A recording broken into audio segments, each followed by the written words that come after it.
are now joined by number 8 ranked UFC light heavyweight Nikita Krylov, and we'll take our first set of questions from Gabriel Gonzalez with Cage Side Press. Hello, Nikita. How are you? Hello, good, thank you. Nikita, it's been close to a year since your last fight. Can you describe the emotions of what it's like to be back at Fight Week? Никита, привет, это тут Антон, я тебе буду помогать. Примерно год прошел с твоего прошлого боя. Поделись эмоциями, насколько ты рад вернуться в октагон. I'm happy come back. Мне нравится то, что я делаю. Я люблю этим заниматься. Поэтому, конечно, я счастлив, что бой уже близко. I like what I did for a living, so I'm pretty happy to be back. So I'm excited going to this fight. There's a lot coming up in the light heavyweight division. Who do you think wins between Adesanya and Blachowicz? Ну, сейчас большой бой нас ожидает на следующей неделе в полутяжелом весе. Твой прогноз, как ты думаешь, кто выиграет в титульном бою? Ну, конечно, я за полутяжа. И я думаю, что у Блаховича есть все для того, чтобы выиграть. Of course, I'm supporting a light heavyweight guy, and I think that Blachowicz has everything in his arsenal to get the W. How do you feel you match up stylistically with Magomed Ankalaev as an opponent? Как ты считаешь, ну вот ваши стили с Магомедом соотносятся стилистически? Я считаю, они соотносятся настолько, чтобы произвести отличное впечатление на зрителя и показать. Is there anyone you have an eye on for your next opponent? Ну и последний вопрос. Есть ли кто-то у тебя на примете в случае победы? Об этом мы узнаем после боя. I will tell everything after the fight. Thank you and good luck. Thank you. We'll take our next set of questions from Omer Murtsavici with S Sport. Hello, Nikita. How are you? Hello, good, thank you. Thank you, Nikita. Nikita, Johnny Walker was a rising star and you beat him. Can we watch the same thing on Saturday? What do you think? В прошлом бою ты побил Джонни Уокера, и он был тоже такой восходящей звездой, и Магомед тоже считается восходящей звездой. Можем ли мы ожидать повторения подобного сценария в эти выходные? Вы можете ожидать все, что угодно, а я сделаю все, что смогу. You can expect anything you want, but I will do my best and to finish the fight. Okay. How does it feel to come from Ukraine and fight in America? I'm from Turkey, and in my country, a lot of young guys try the same thing. What advice could you give them as a UFC star?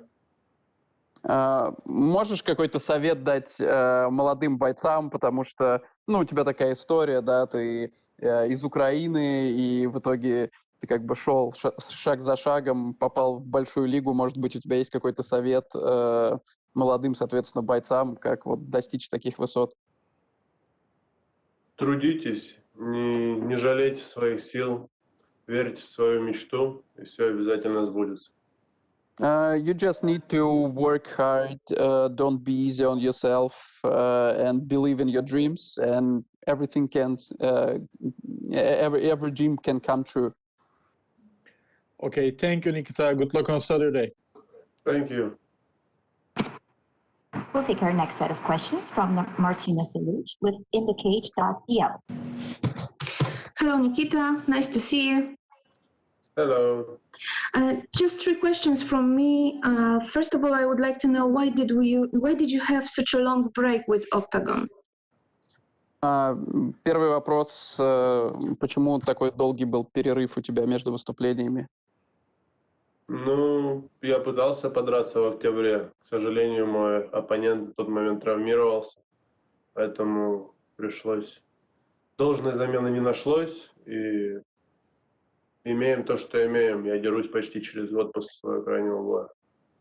Yeah, I was trying to fight in October, and I got a scheduled fight, but unfortunately my opponent got injured, and we have what we have, basically. I wanted to came back earlier, but it happens only now. I remember the situation with Volkan Ozdemir. Did a UFC offer you somebody else instead of Volkan, or maybe there was no option? Ну, как раз она спрашивает, да, были ли какие-то еще варианты, когда Волкан снялся? Да, было два варианта. Один из них отскочил сам по себе ввиду невозможности, видимо, спортсмена выступать. А второй вариант требовал другого тренировочного лагеря, поэтому мы с командой решили взять брейк. Ну, можно назвать ей имя? Просто мы вчера с тобой тоже об этом разговаривали. Да, Что это конечно. Yeah, it was basically two options, and one of them was fight versus Prochaska, but it's a pretty big fight, so we're supposed to have like completely different camp, and we decided not to take this fight such on short notice. Okay, I understand. Your UFC debut was in fight with current light heavyweight champion Jan Blachowicz. What do you remember from this fight, and what would you do in another way if you could fight with him tomorrow? Ну, она говорит, что твое возвращение в UFC, как раз первый бой был против чемпиона Яна Блаховича. Ну, какие, может, поделишься эмоциями, да, из этого боя, и если бы тебе завтра предстояло выйти в октагон с ним, что бы ты сделал иначе?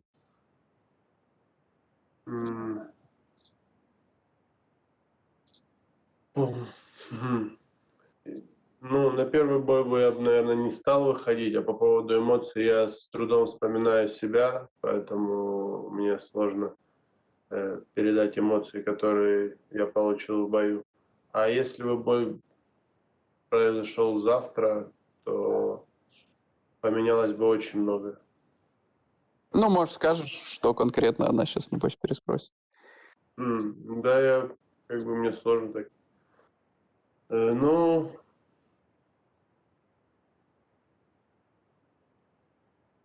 я не знаю, все мои действия были бы иными. И будь я в хорошей форме во время нашего первого боя, он бы тоже выглядел иначе. Поэтому сейчас мне сложно об этом рассуждать.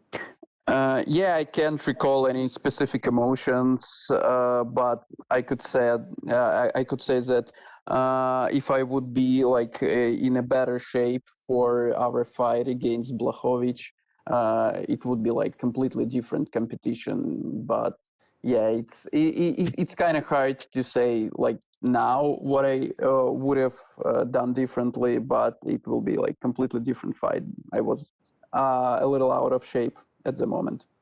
Okay, final question from me. Do you think it's okay that middleweight champion comes to your division and immediately fights for the belt? Ну, как ты относишься к тому, что чемпион среднего веса поднимается в весе и сразу ему дают бой за пояс? Я думаю, что чемпион имеет на это право. И уже не раз в организации такие бои происходили, поэтому все нормально. Это хороший бой и для Блаховича, и для Адесани в плане медиа-раскрутки. Yeah, I think it's a good fight from media point of view because like he's a champion, he got the full right to fight for the title, and it's not like the first time when UFC do it. So yeah, I think it's a pretty good fight for both of them. Okay, big regards from Polish fans, Nikita, and thank you, sir, for your translation. Thank you. Thank you. We'll take our final set of questions from Zach with UFC.com. Hey, so obviously Magomed's had some good wins in the octagon. What has kind of impressed you the most about his body of work, and what entices you about the matchup the most? Ну, у Магомеда много хороших побед, да, в октагоне, у него хорошая серия. Что вообще больше всего тебя впечатляет в его навыках, ну и вообще вот в чем ты видишь его какие-то главные преимущества? Магомед отличный боец, без слабо выраженных, без сильно выраженных слабых сторон, но у всех в игре есть дыры, поэтому вряд ли его можно назвать идеальным бойцом. что впечатляет? Не знаю. Возможно, нужно обратить внимание на его чувство дистанции и его левый прямой. Mhm. I think what I'm most impressed his distance feeling and his left cross. It's most impressive things, and I think he's a great fighter. He's pretty well rounded. I can, see like obvious weaknesses, but nobody perfect. And I think I can find some, holes in his game and get the W. Other than the obvious goal of getting the win, is there any type of goal you have with the kind of performance that you want to make in this fight? Ну, помимо очевидной цели победить, ставишь ли ты какие-то еще дополнительные задачи в этом бою? Может быть, то есть вот у тебя есть, как ты хотел бы построить свое выступление, там, нокаут, бонус, вот что-то помимо просто очевидной победы, какие-то есть задачи? Ну, я всегда выхожу в октагон с желанием получить бонус за красивый бой. Каких-то, не знаю, задач нет. Есть желание выйти, подраться и показать хороший. Yeah, I always go into the octagon wanting to get not only W but a bonus. So I'm pretty sure that we can get like a great fight with Magomed, and I'm ready. I'm ready for it, and I'm very excited. And last one for me, even though it's been a long layoff, when you look ahead to 2021, how frequently do you hope you can get in there should everything go right for you on Saturday? Ну, у тебя был вот долгий простой, соответственно, как бы ты хотел часто драться в 2021 году, если, там все пройдет без травм, все пойдет по твоему плану? Главное, чтобы все действительно прошло без травм. После боя я, наверное, смогу говорить чуть больше, но я готов драться так часто, как часто мне будет выпадать такая возможность. Yeah, I probably will tell you more after the fight, and the most important thing that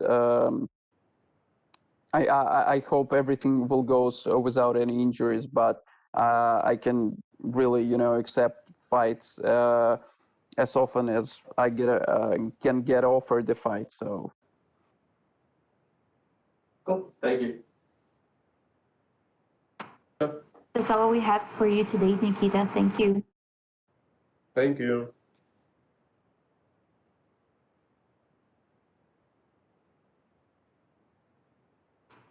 Up next, we'll be joined by number 8 ranked UFC bantamweight Pedro Munhoz.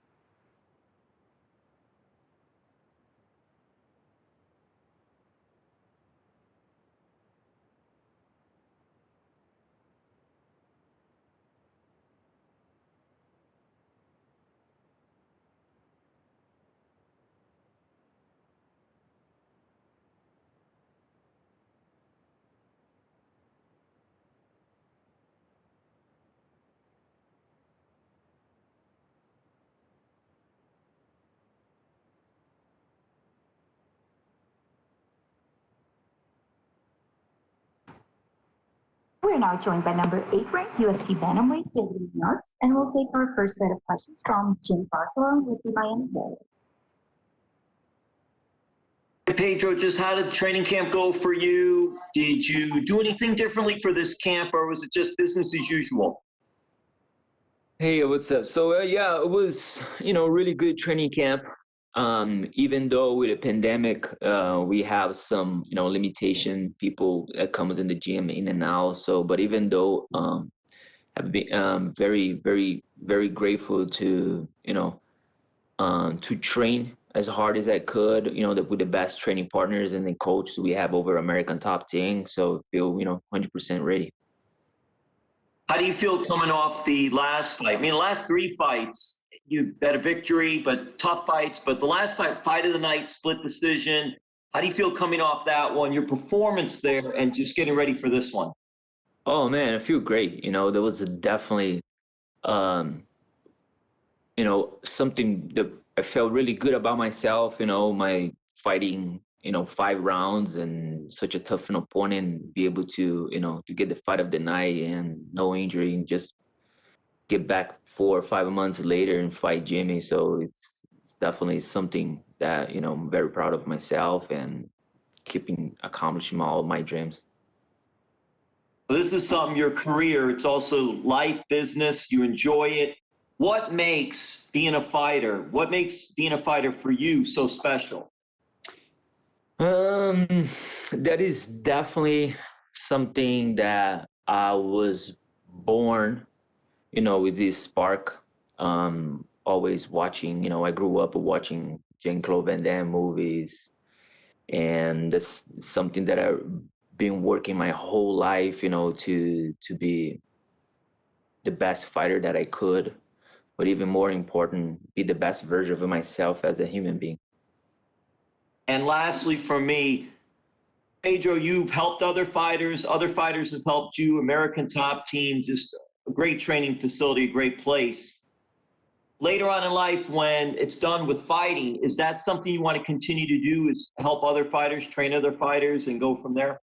Oh, without a doubt. Without a doubt. When I'm not even though when I'm in training for fights, I see friends and training partners, needed like a little bit of help to get ready for the future fights. It's something that I love to help people, and even better is something that I love to do, in MMA, mixed martial arts in general. I believe when my professional fight career is over, it's definitely something that I'll enjoy, being a part of the sport for a long time and sharing, a little bit of knowledge that I have to people that I was going to train, or friends, training partners, and all that. Definitely, I enjoy a lot help people. Well, there's a lot of knowledge that you have that you can share, not just a little. So thank you so much. All the best on the fight. I appreciate it. Thank you. We'll take our next set of questions from Gabriel Gonzalez with K-Side Press. Hey, Pedro. I know this fight was bounced around, for a couple of dates in the last, 2 months or so. Just what was it like having all those changes made within a short amount of time?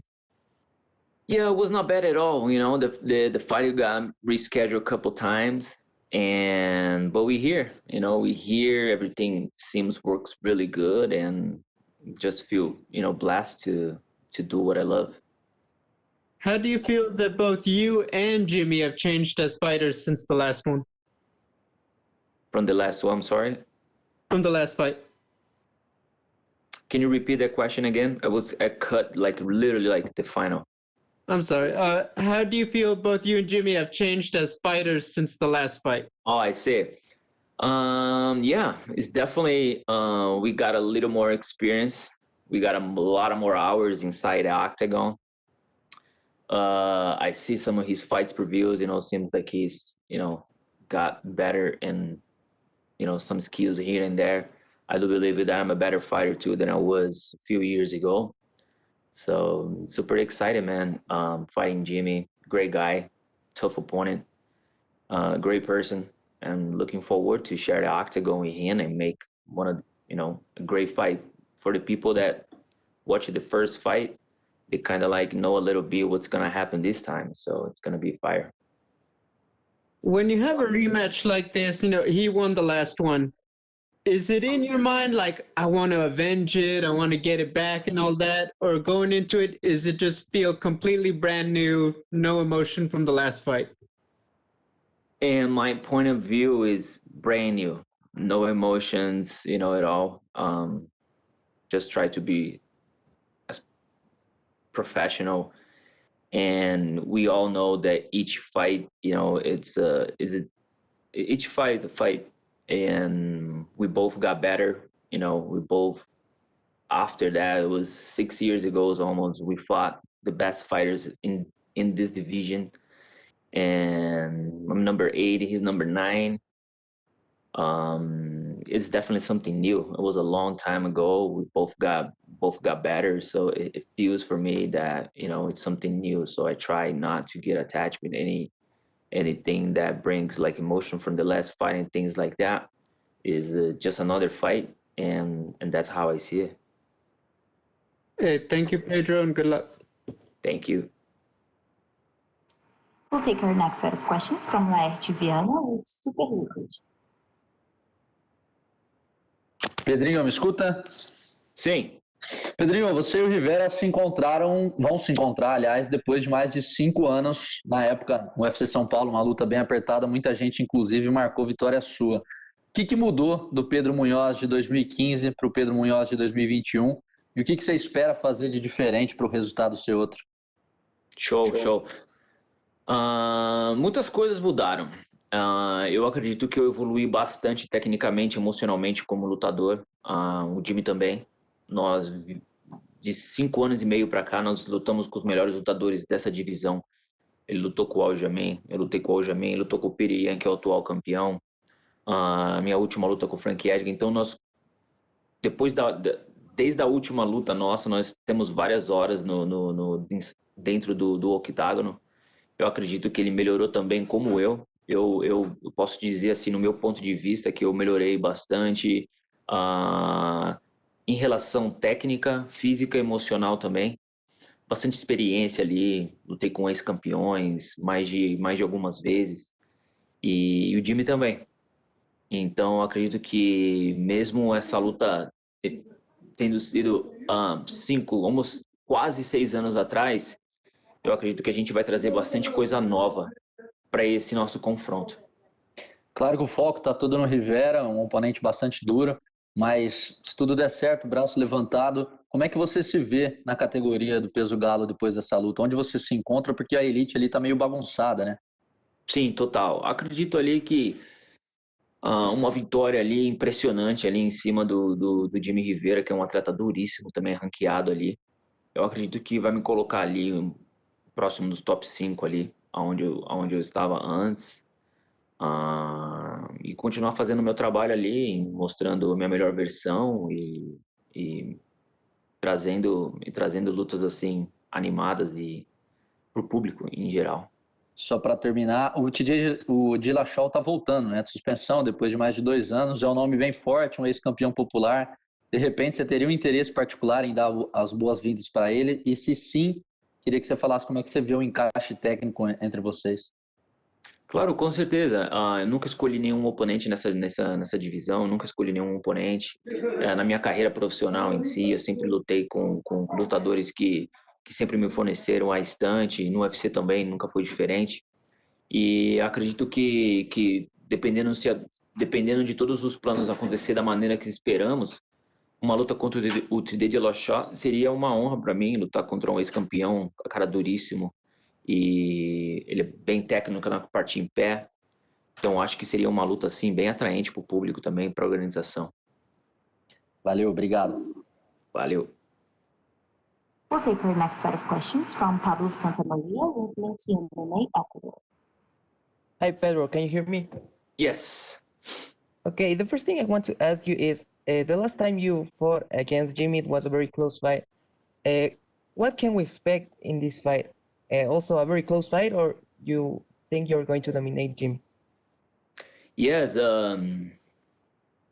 I expected a tough fight like the last time that we fought. You know, he and we have been fighting the best fighters in that division so far. We both grew as a person, as a professional athlete as well. That's, you know, that fight Saturday is definitely, I believe, it's going to be one of the best fights on the card. For sure. How do you feel fighting in the bantamweight division that is one of the best in the UFC? Feel great. You know, it's just perfect, you know, division that, you know, it's really good for my body. And, you know, during the fight week and doing all the final weight cuts, and every time I feel really good. I never had any problem. And yeah, so bantamweight, it's you know, many people has been asking me before to drop to flyweight, things like that, but I think it's not going to be healthy for my body, you know, regarding to amount of muscle and lean fat and muscle and things like that. So definitely bantamweight division is the one that fits my body the best. and so many great fighters in that division that makes me even more excited, to be the best version that I can be. For sure. Okay, a big fight is coming between Aljo and Pierre Yang. You face Aljo and Pierre is training in your gym. How do you see this fight play? Wow, and that's going to be a very interesting fight, fought Aljo, and then I lately, Pedro has been training American Top Team and see a little bit of his training, Beast, training super hard, and Aljo is very technical fighter as well. So that's definitely a fight that's it's going to be very interesting to watch. Okay, and my last question is, what's your prediction for this fight, Pedro? I'm a finisher. I'm a finisher. I'm always like to chase. I like to exchange. I don't mind to fight toe to toe. It's kind of my style. That's why it makes my fight very interesting for the public. That's the way that I like to fight. That's the way that I train, and that's how I had a vision to every single fight that I go inside the octagon is just try to bring the best that I can and try to finish my opponents with all the respect. Okay, would you like to send a message to your Ecuadorian fans? Say it again? Would you like to send a message to your Ecuadorian fans? Oh, to Ecuadorian friends. Oh, in Spanish? If you can do it, that's okay, that will be awesome. Un gran abrazo para el pueblo de Ecuador. Muchísimas gracias por todo el apoyo y support. Muchas gracias, Pedro, and good luck on the fight. De nada, gracias. We'll take our next question from Omer Mursavici with S Sport. Yes, sir. Hello, Pedro. How are you? Good. How are you? I'm good, thank you. Pedro, a lot of big stars working at American Top Team just like you.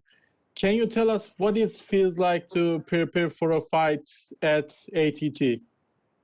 Oh, it's definitely, it's a great feeling. Every day walking in the gym just full of lions, and it's definitely something that inspires me every day to become a better, the best athlete that I can be. Okay, Pedro, my other question, you had a bout winning streak and now you had a losing streak. What is like to be mentally control this situation? Yeah, 100%. I believe that our mind, controls the body, and that's something that I always believe and always working, in my emotional skills. Being in the ranking top 10, top 5 for the last 3-4 years. So no easy fights. I'm very proud of all my performance, and I hold myself accountable for, all the things that I haven't done in my career, and and I still have a lot of fire inside of me. I still have a lot of desire of become the champion in this division, and that's the purpose that I'm here today, so I can impact other people's life. Okay, my last question, last thing. You had a big fan base in Turkey, Pedro. They love you. What would you say to fans in Turkey? Well, I love Turkey. I've been there in Istanbul once. Looking forward to go back, and I love that country. I love that culture. I love that food. The people, it's really nice. What is your favorite, Pedro? Like a food? I like the kebab. I like the rice you guys make. I like the type of sauce you guys use, the spice you guys use in the food. I enjoy the tea as well. we went out. I had like a 15 of those teas, and I was like awake for 2 days. Yeah, you had a good taste, Pedro. Thank you. Thank you. Good luck. Appreciate it. We'll take our next set of questions from Augusto Herman with Somos MMA. Hey, Pedro, how are you? Good, how are you? I want to ask you, what do you prefer, English or Spanish? Could be either or. ¿Te molesta si es en español? No, está bien. Bien, Pedro, quisiera consultarte primero. La pelea anterior con Jimmy fue a una decisión bastante cerrada también. Venís de una decisión cerrada y controversial contra Frankie Edgar. Entonces quiero consultarte si sentís presión o te sentís presionado por finalizar la pelea para justamente no dejarlo en manos de los jueces. Sí, sí. Definitivamente, dejar la pelea para los jueces puede ser una fatalidad, ¿me entiendes? Mi manera de pelear es siempre adelante y siempre buscando un knockout o una submisión. Y la estrategia de esa pelea no cambia, es el tipo de peleador que soy. Y yo siempre busco la pelea que termina, porque a mí no me gusta dejar de la mano de los jueces. Perfecto. Y en cuanto a la pelea en sí, ¿en dónde crees que van a estar las claves para justamente llevártela? Yo creo que va a ser una pelea disputadísima. Jimmy es un peleador muy bueno, resistente, muy duro y muy técnico también. Pero yo quiero que esa pelea la ma- más grande parte del tiempo va a ser una pelea de pie y yo voy a estar buscando el knockout. Perfecto. Y Pedro, te consulto en cuanto a lo que viene después. Digo, el año pasado por una cuestión u otra no pudiste pelear tan seguido. ¿Te gustaría tener mayor actividad durante este 2021? Sí, sí, sí me gustaría pelear el medio de año una vez más el fin de año. Como 3 peleas, yo creo que es algo bueno para mi persona, la manera que me gusta pelear, entrenar. Yo estoy siempre en el gimnasio entrenando, mejorando mis técnicas y ayudando también mis compañeros de entreno. Y entonces yo estoy siempre activo y a mí me gusta pelear 2, 3 del año.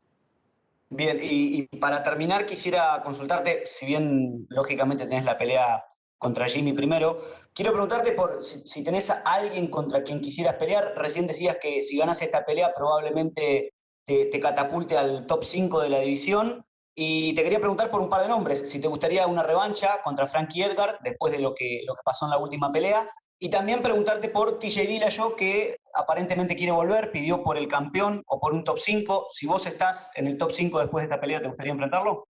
Sí, estou bem focado para essa pelea agora. Agora não puedo pensar depois dessa pelea. Jimmy é um atleta muito experiente. Nós peleamos, então estou bem focado para essa pelea. Depois que passar essa pelea, assim, eu vou pensar eu vou a empezar a pensar em a quem puedo pelear depois, uma pelea que hace sentir, uma pelea buena. A mí no me gusta escoger las peleas, yo peleo aquí en UFC, crees que va a ser una buena pelea y yo creo que aquí en UFC mandar a nosotros, yo voy a estar listo para pelear, duro, como siempre, y buscando siempre la victoria. Perfecto, Pedro. Muchísimas gracias y mucha suerte el sábado. Gracias. That's all the time we have for you today, Pedro. Thank you. Thank you.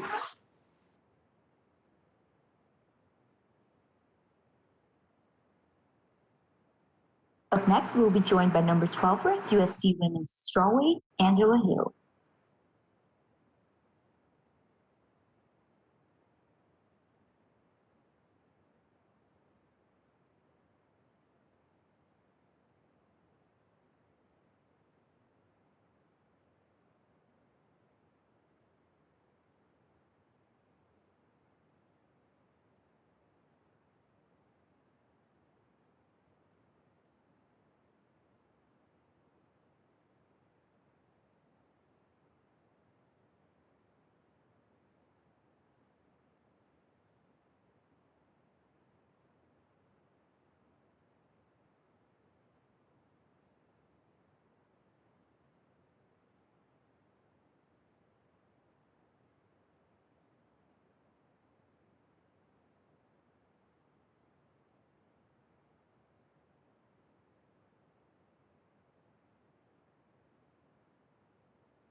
We're now joined by number 12 ranked UFC Women's Strawweight, Angela Hill, and we'll take our first set of questions from Gabriel Gonzalez with Cage Side Press. Hello, Angela. How are you? Hey, good. How are you? I'm good, thank you. Angela, my first question. I know we like to joke that if we don't see you every month, that it's a long layoff for you. But do you feel like it's been too long since your last one, or has it been a benefit? You know, nagging injuries, you get a little break, go back to the gym to work on your game. Has it been good to have a little bit of space since your last fight? It has, but I don't really feel like I was off because I was in fight camp after my fight in September. Like I was in fight camp for the December card, and I did like a full 8 weeks, which is usually pretty rough for me, just because I hate thinking about someone for that long. But I did a full 8-week fight camp. And when I got COVID, I did take some time off to recover from that and just, not get anyone else sick. But after that, I got right back on the ball, got back to the gym, and I have been able to learn some new tricks. I'm hoping I'll be able to implement them in this fight. But I've been working a lot of just grappling lately. I know everyone always says, focus on your grappling, but I have, and I almost didn't hit pads for the Tisha fight. I was just working on my grappling and really trying to be more offensive in that area. Usually I just focus on defense when I'm in fight camp, but for that fight camp, I was thinking all offense. So now that I've had that time to let that marinate, I'm really looking forward to using it in the fight. I don't know if it's going to go that way. I'm going to try to just see what's open and not force anything. But that's a big part of my training right now that I'm really excited about. I know you're very proud of that active schedule. I was looking at it, everyone was very, excited about Kevin Holland. Had you made it to that last fight in December, you would have tied him 5 fights in the calendar year. Did it bother you, honestly, that you couldn't also reach that mark, or was it, that's just how it goes sometimes? Yeah, it bothered me mostly because I did the whole fight camp. Like the fight camp's the worst part of fighting. In the fact that I did all the work and I wasn't able to show up, like it really sucked. And I'm looking at the positives with that. Like I'm happy that I was able to recover so fast. I'm happy that I didn't get too sick. So I was one of the lucky ones. And everyone who's in fight camp right now, they're taking a huge risk with their health. They're in there during the pandemic, grappling with people, sparring with people. So I think everyone understands the risk that they're taking, but I do feel lucky that I haven't had residual effects like a lot of the fighters have been reporting. And yeah, I'm just ready to go. Well, we're certainly glad you're feeling better. My final question, you have a new show with Karen Bryant. What had happened was, how are you enjoying doing that show, and how has it helped you get better on camera? Because we know you also do the analyst stuff. It helps a lot. I also do a podcast with my husband, a ceremonial weigh-in podcast. And then back in the day, I was doing a little show with Jessica Penne. So all that stuff has just really helped me be able to speak better. And it's hard to gather your thoughts into a quick sentence sometimes. So being on camera just allows you to get that practice in, get those reps in, just like training. And when I'm on ESPN, a lot of people are like, "Oh, have you practiced before? Have you done this before or gone to school for it?" And I'm like, "No, just practice a lot." So yeah, it's been working out. Do you find yourself saying what had happened was just in regular conversation more? Yeah, well, I'll say what happened was, and then I'll think about it and I'll go, what had happened? Yeah, it's stupid, but I really like doing the show with her. She's a veteran. She knows the game. She knows how to get a good conversation going, and yeah, we talk about some fun stuff. But yeah, I always think that, oh, what happened? Oh, what had happened? Hey, thank you, Angela. Good luck. Thanks. We'll take our next set of questions from David Martin with MMA Fighting. Hey, Angela. Let me go ahead and get the uncomfortable question out of the way now, which is Tecia Torres, because that was the fight you were supposed to have. It was scheduled in December. Unfortunately, you got COVID. You can't control that, obviously. But was that fight offered for this card and it didn't happen? Can you kind of walk me through the particulars of what actually happened?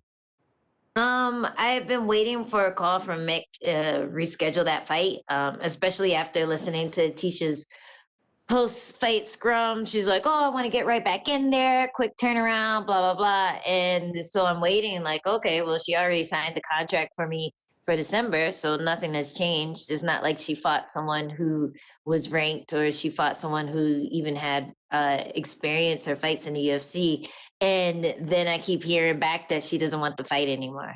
So that really bummed me out because it's like a redemption thing. And the Yoder's probably coming in here with the same idea. Like, this is her chance for redemption of a loss that happened in the past, like a long time ago. So I was excited about that fight. I feel like I've gotten better than her in the recent years, and she kind of showed that she has no interest in fighting me. So it's not a big deal now because I have a fight, but at the time, there were no other offers on the plate. It was either that or fight in June. And I'm not sure when the Tisha fight would have happened, but she basically told, like, from what I know, she basically told the matchmaker, like, "Hey, you can either fight Angela or wait until October and be on the bench." And she said, "I'll wait till October." So, I don't get a person like that. Fighters fight. And to me, like, that's like a saying that I've always felt strongly about. Fighters fight, show up, make some money, put on a show, and show what you've been working on. And if she's not willing to do it, I'll move on. But I do think it's kind of funny that she'd rather sit out that long than fight me. With that being said, I'm sure this didn't really play into your mind, but is it kind of ironic that given that situation that you're fighting Ashley Yoder this weekend, a fighter you have a win over, where, in terms of rankings, in terms of position in the division, this win doesn't do as much for you. No offense to Ashley Yoder, because you already have a win over her, but obviously you want to fight, so you're fighting her. Is that kind of the point? Yeah, I feel really confident about this fight. I feel really confident again that I've evolved a lot faster and I have more tricks up my sleeve. But every fight's a risk, and I think that's the main reason Tisha doesn't want to fight me now, because the risk is even higher now than it was before. So every fight's a risk, no matter how confident you feel about it. Anyone can show up and get a knockout or a submission or just be stronger or faster. And it's just a risk I'm willing to take. Like, I'm not getting any younger. I definitely want to string together another streak, and I do accept that I lost my last two fights, but I honestly feel like I've performed the best that I ever had in 2020, and stringing together a couple more wins will be a good start off to getting close to a title run. So I know that's far in the future, but I know, like, the strawweight division, especially once you break into the top 15, that title shot is like within a short grasp. So I'm definitely working towards that. I'll string together as many wins as I need to until I get a ranked opponent. Hopefully that'll be the next fight with a win over Yoder. But yeah, I'm definitely not looking past her. I know she's tough. I know she's scrappy. I know she's, like, clingy and really good at getting on the back. So yeah, it's a risk I'm willing to take in order to get to that next step. If there's a benefit of a rematch, 4 years later that you already won, is that you can actually show your improvements you made over the last 4 years. Is there a little bit of a proving point in a fight like this to say, okay, 4 years ago I beat her by unanimous decision? I know you've had a couple maybe controversial split decisions in a row. Is there a little bit of, like, let me go out and finish this girl, let me go out and dominate this girl, kind of show how much I've grown in 4 years? Exactly. Like, I want to put it on her. I want to finish her. I want it to just be a completely dominant performance. Like, the last time, I think it was unanimous, and I think it was 30-27, but I don't remember. But I want a 30-26. I want a 30-25. I want to, if it goes to decision, that's what I want. And I feel like if that's my goal, then the finish will come. So yeah, that's what I'm looking forward to most is maybe trying out my new tricks, but on top of anything, just going for it, not holding back, and hopefully just showing how much I improved since I fought Watterson. And last one for me. I know you work on a lot of things in training camp. I know this was kind of short notice, but I'm kind of curious. Fighting Ashley Yoder, is there any chance we might see a little bit of that Stephen A. Smith combination you've been working on in this fight? Man, I've been practicing it. We have a call for it. So watch out. You might see it. But yeah, I mean, you do generate a lot of power when you throw your hand all the way behind your butt and then punch the ceiling. So who knows? Thanks, Angela. Thanks. We'll take our next set of questions from Pablo Santamaria with Noti MMA Ecuador. Hi, Angela. Can you hear me? Yes. Okay, you're coming from 2 losses. What do you learn from those losses? Because one of them was a very close match against Claudia. What do you learn from that? I learned that I can't just strike. I have to do more. I have to mix it up.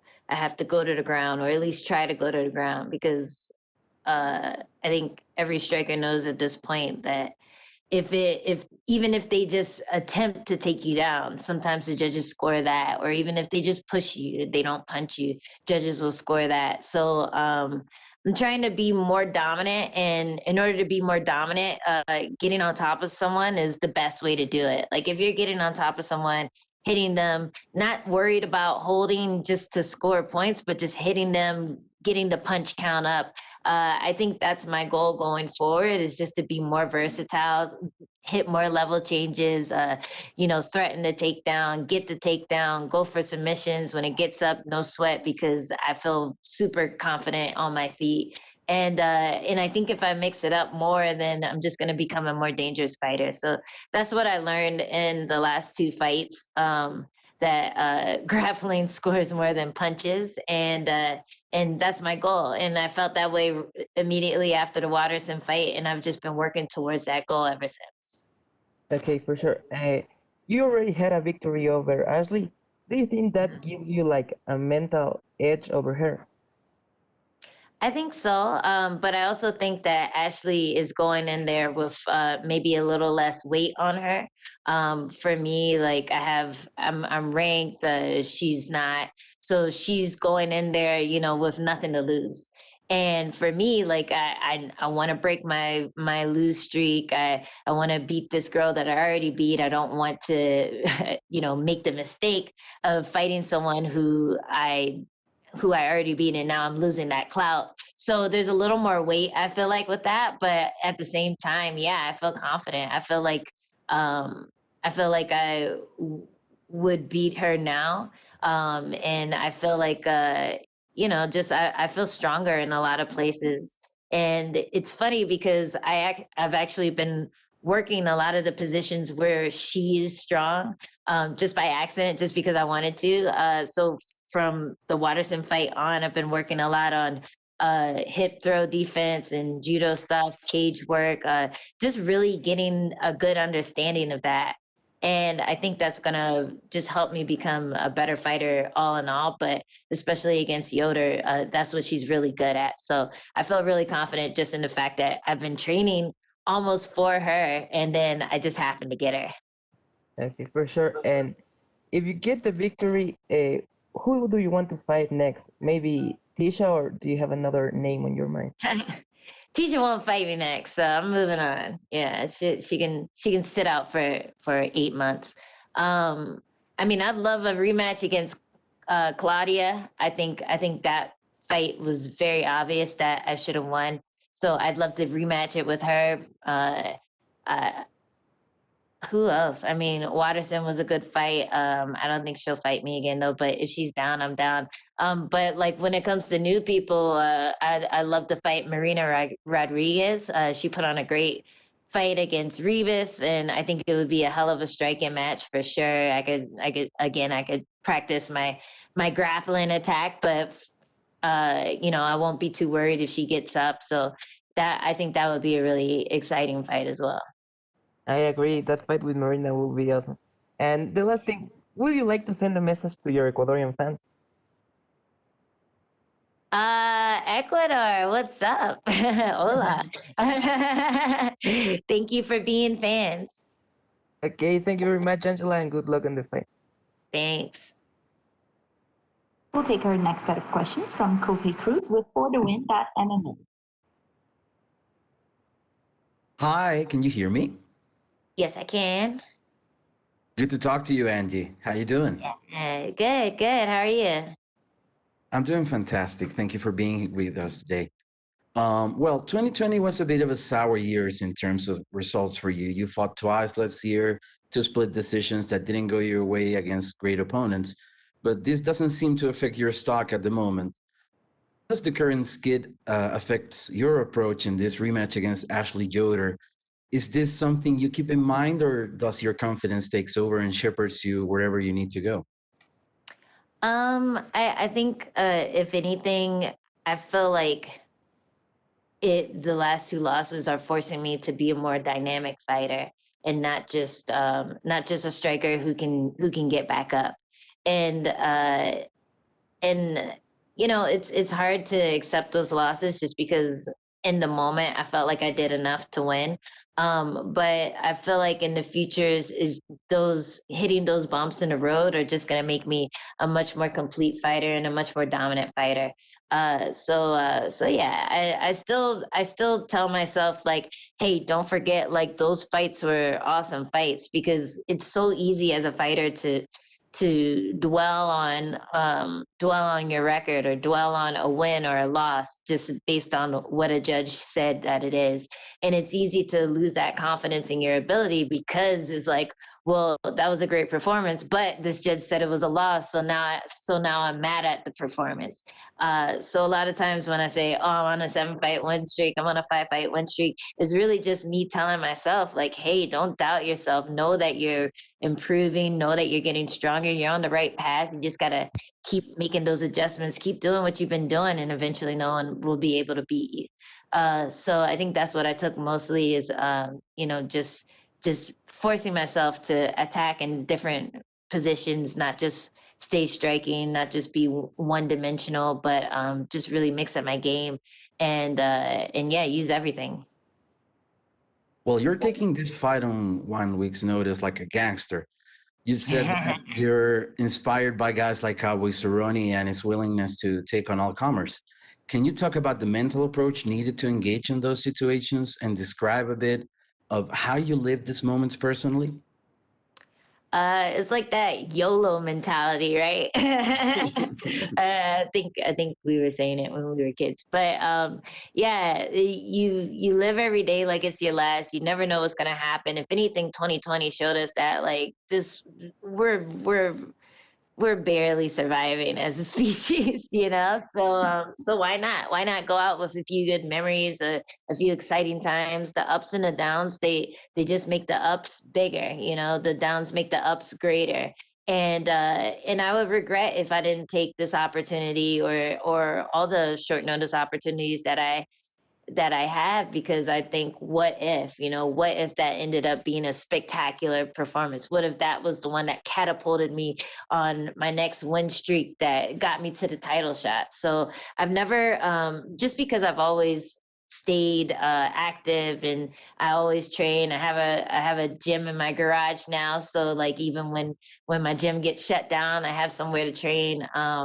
Like just the fact that I'm always prepared makes it simply a mental shift. Like it's not like I'm not in shape to fight. I just have to be mentally ready to fight. And I feel like whenever I get those opportunities, I just say yes, because like why not? What's the worst that could happen? I lose the fight, big deal, you know. But the best thing that could happen is I win. I make some money. I get a bunch of great memories. I get to show everyone how good I am as a fighter, and yeah, it just keeps making my stock rise. So yeah, I'm willing to take risks like that just because the reward's so high. Hearing you talking about this makes me realize that you and Cowboy could actually do really cool things together on a podcast sometime. So People keep telling me to talk to Cowboy. Hook up. Oops, sorry. Hook up the the call. I can kind of ride a horse. Yeah, well, you've been doing a lot of media work for the promotion and in your own social media this last time. I want to congratulate you on that because I really enjoy your conversations with Karen Bryant. Thank you. No problem. Could you tell me how does this dimension of the fight game have served you to grow as a fighter yourself? I think just diving into people's past and seeing their journey from maybe winning one, losing one, winning one, losing one, to just going on a streak and dominating, and then realizing that people don't even remember that about that fighter. They're like win and loss, like their ups and downs. Once you're on top, people just know, hey man, you're on top and you're great and you put on some great performances recently. So it is cool to just look into people's careers and just see how they've evolved and how they've gotten better and how they never gave up. And it gives me hope for myself, for my own career in the future. And it's cool. Like every now and then I'll be watching tape and I'm like, ooh, that's a nice move. I'm gonna try that, and then I go to the gym and try it, and maybe it works, maybe it doesn't, but it gives me a lot to work with. And I think a lot of fighters don't study tape just to study it, like study other people's fights, not necessarily someone that you're fighting.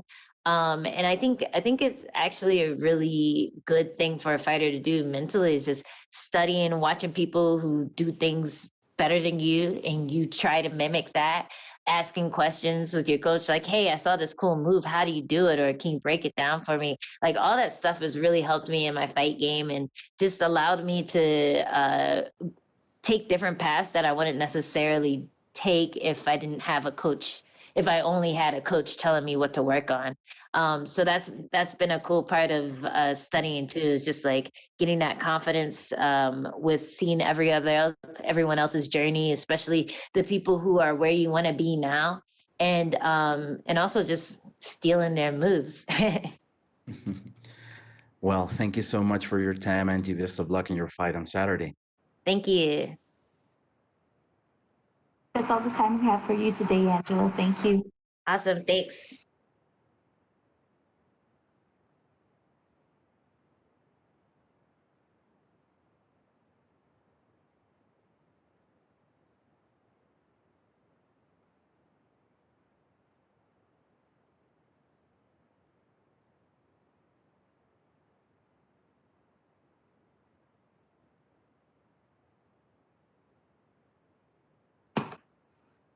Up next, we will be joined by UFC women's flyweight Montana De La Rosa.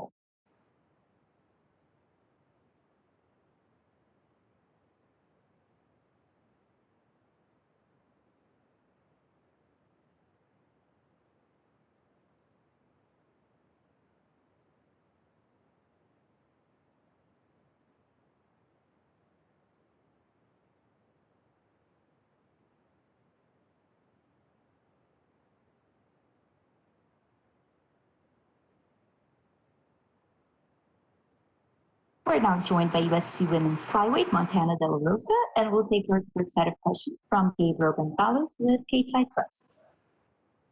Hey, Montana, how are you? Hi, I'm doing great. Enjoying this quarantine in.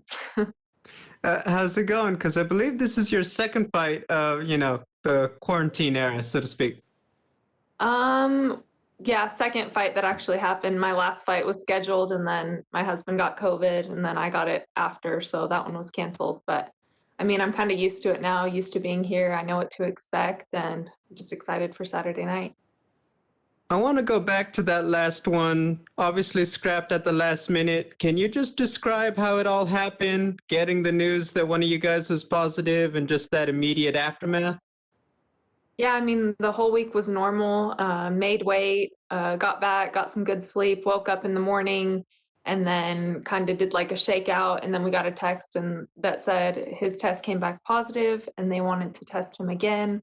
So he got tested and then we kind of waited a little bit, acted like I was still going to fight because we never knew if it was going to be positive or negative. And then it came back positive again. So we realized the fight was going to be canceled and yeah, it really sucked. Just went back home, started training again, had a little vacation and then got back to it. Now, you said that your husband had gotten it, and did you say confirm you'd also tested positive for COVID yourself? Yeah, I got it a few weeks after him. And I didn't really have any symptoms. I just had like a headache. He had like a fever and a headache for a couple days. Understand. Obviously, with the last fight canceled, out of that precaution, but was there ever any talk about trying to get you back in the cage sooner since you'd already gone through a bit of a mini camp and everything? Just like the first day they told me, they asked me if I wanted to fight 2 weeks later, and I was like, well, I think I'm gonna get it. Like, I don't know if there's a point in scheduling me when I'm probably gonna test positive, which I'm glad they just gave her another fight. I think she fought Jillian, so she was able to get in there right away, and we had to deal with COVID going around the household for that month. Understood. Well, I'm glad you guys are all doing well. My final question, just how do you feel you match up stylistically with Mayra? I think she's a super tough Brazilian. She has 2 really good wins in the UFC with some arm bars. She's really good on the ground. I'm just excited to test my skills against her and show everybody on Saturday. Hey, thank you, Montana, and good luck. Thank you. We'll take our next set of questions from Cote Cruz with ForTheWin.MMA. We'll actually jump to Zach with UFC.com. So I'll ask the questions, but you can still look into this camera for this. Oh, okay. So after your last fight, you came in, you had worked with guys in Denver, and it seemed like you were pretty felt good about your performance. Can you just talk about the takeaways from that last fight? Because it was a close fight, and it seemed like it was kind of razor thin when it went to the judges. Yeah, I mean, I felt really good in there, like better than I've actually ever felt in a fight. I felt confident. I sparred a lot. I felt great with all my coaches and my training partners. Going into that fight, I knew I would be a lot better on the feet. I was obviously disappointed with the decision, but I was just glad I could get in there and just feel myself and express myself in the cage. And as you've gone through a couple more camps now. How have you kind of built off of that performance, even though maybe you didn't get the result that you wanted, but like you said, you felt really good in there? Yeah, it's just being more and more confident in there every time I step into the cage. Just having my coaches with me every fight, I think just makes me more and more confident and going back to the drawing board and taking what I learned from that fight and applying it onto the next ones. And then you spoke to what kind of interests you about this matchup. Is there kind of any statement you'd like to make with this performance other than obviously getting a win? No, I mean, the goal is always to go in there and get a win, and whatever comes after that is just a bonus. And then as you kind of look forward, and this is the last one for me, you look forward to 2021. What are you kind of envisioning in terms of the amount of fights you want to have, especially as UFC continues to put on events with pretty regular scheduling here? Yeah, I mean, 3 fights a year sounds great to me, so just keep doing 3 fights a year.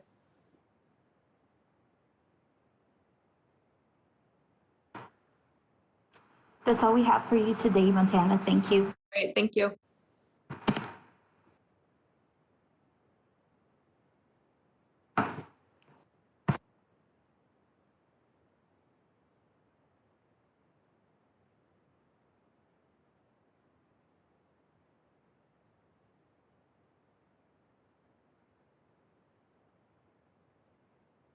Up next, we'll be joined by UFC featherweight Alex Caceres.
We're now joined by UFC featherweight Alex Caceres, and we'll take our first set of questions from Gabriel Gonzalez with Stateside Press.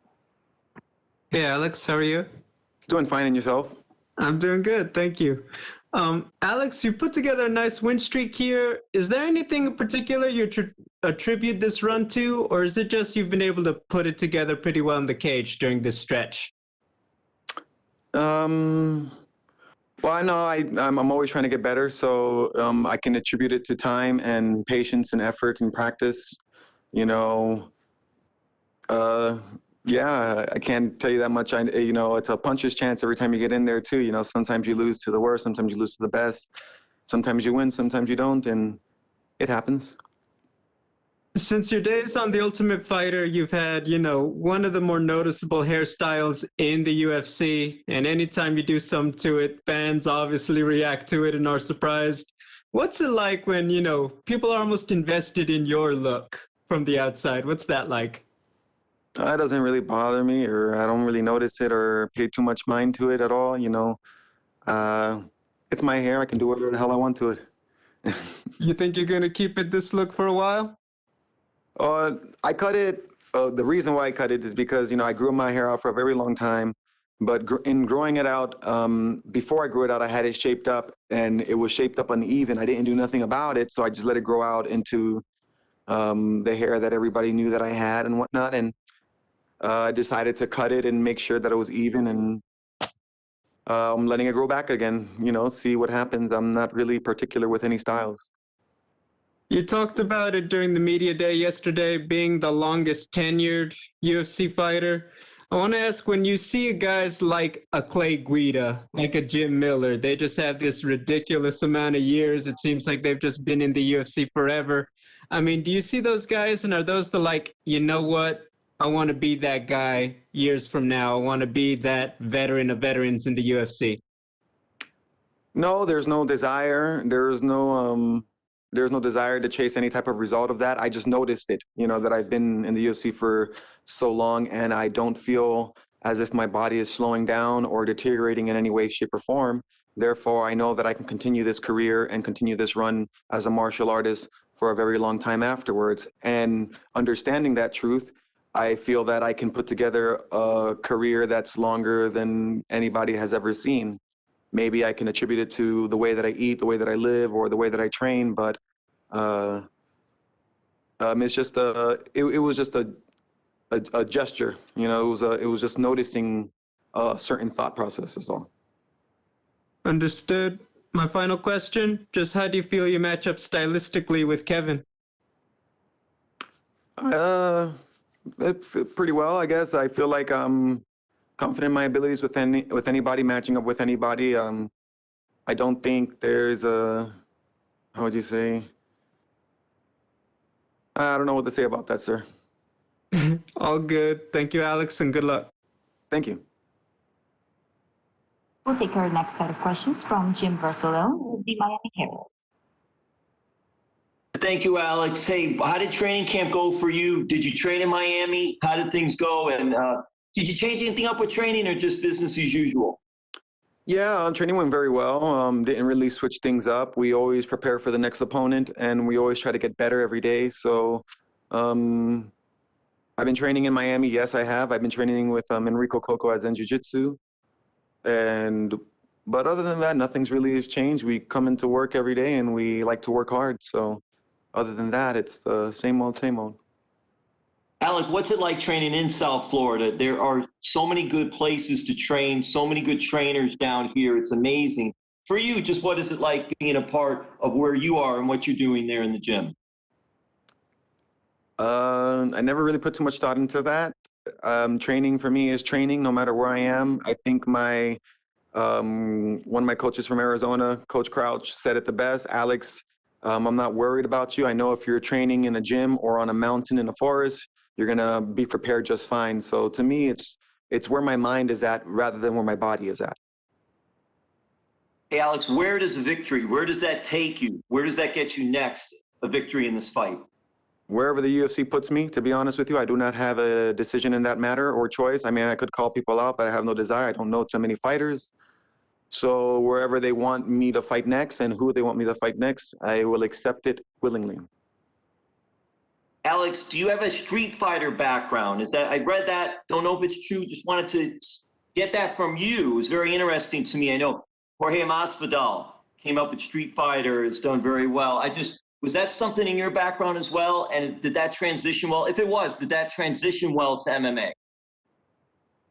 Yes, I performed in street fights before. I believe the videos are on YouTube as well. So it's pretty known that that's where I began my career, or I guess began my competitive fighting, I would say, but I was training years before that as well. Does the street fighting transfer into mixed martial arts in the cage? I can say it does. I can say any type of fighting will do. You know, you see a lot of styles and people fight very differently out there. And no matter what background they come from, they seem to do pretty well for themselves. So, yeah, I guess you can say so. Well, Alex, all the best, and thank you very much. Thank you.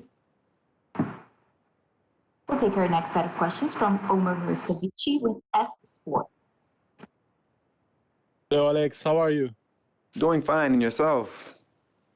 Yes, thank you. I'm fine too, man. Alex, you had a nice winning streak. Do you consider yourself a contender for a title after this winning streak? I can't say that I can consider myself a contender for the title after this winning streak. To be quite honest with myself, I have not beaten anybody that is known yet in this winning streak. We had some mishaps where, you know, opponents would change and whatnot, but I'm beating some people that were fairly fresh into the UFC, even beginning with, I forgot, Austin Springer in San Antonio, Texas, Chase Hooper. Wait, was Austin Springer in San? I don't remember. Yeah, that was the last one. But yeah, they were newcomers to the UFC. Chase Hooper probably the most notable victory there because he was undefeated and he was a prospect that they were all looking at. And not only that, he did very well in his last fight as well. But other than that, I feel like I have to beat ranked people, people that are more known in order to be considered as a contender, to be honest with myself. Okay, Alex. I always wonder about the fighters' lives. What's the hardest thing about being a fighter? I guess the hardest thing about being a fighter. A fight, maybe. No, the fight is easy. The fight's where you release.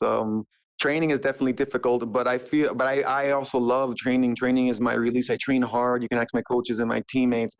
You know, I like to train. I'm the one who wants to spar hard, who wants to drill hard, who wants to put things at a higher pace. It's just the way that I like to do things. But I guess the hardest part for me about training, and it doesn't happen anymore because I have chosen my grounds correctly, but is training with people that don't kind of like to train as hard as I do.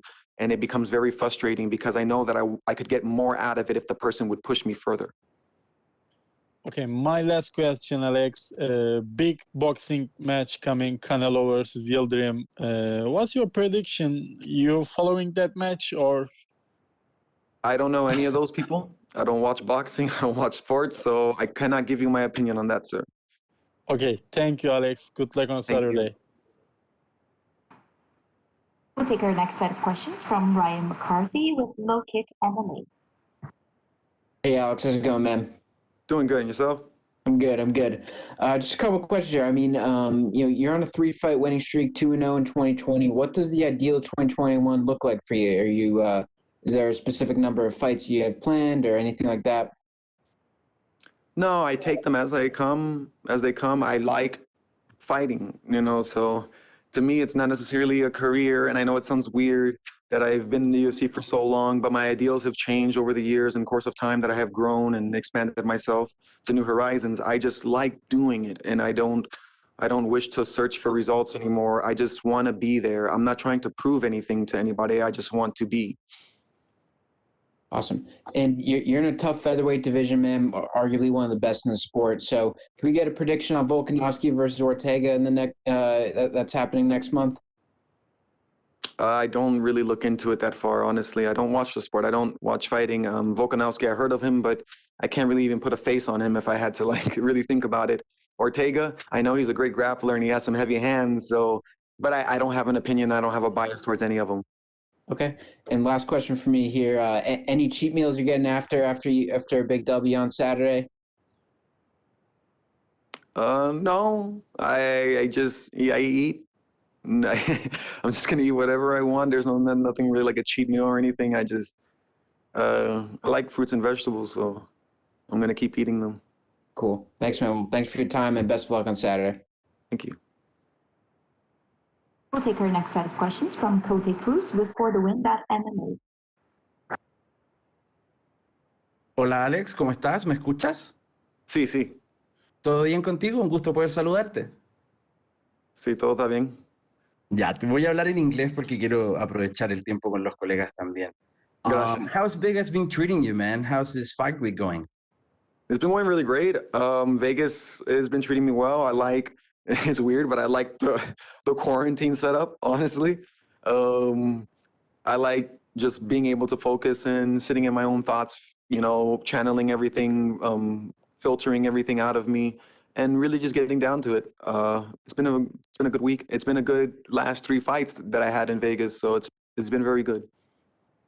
Well, last Saturday, we saw Julian Rosa take a big W. After the fight, he showed interest in fighting you. He thinks that could be a fun fight, and I cannot disagree. How would you like that matchup? Who? Julian Rosa. He finished with a great flying knee last week. Julian Rosa, and he says he wants to fight me now. That's a featherweight? I don't know who he is. You truly do not watch the sport you compete in, man. No, I'm sorry. No, that's amazing. I would love to hear your thoughts on that. Why do you not watch the sport? Is there a particular reason? It's boring to me.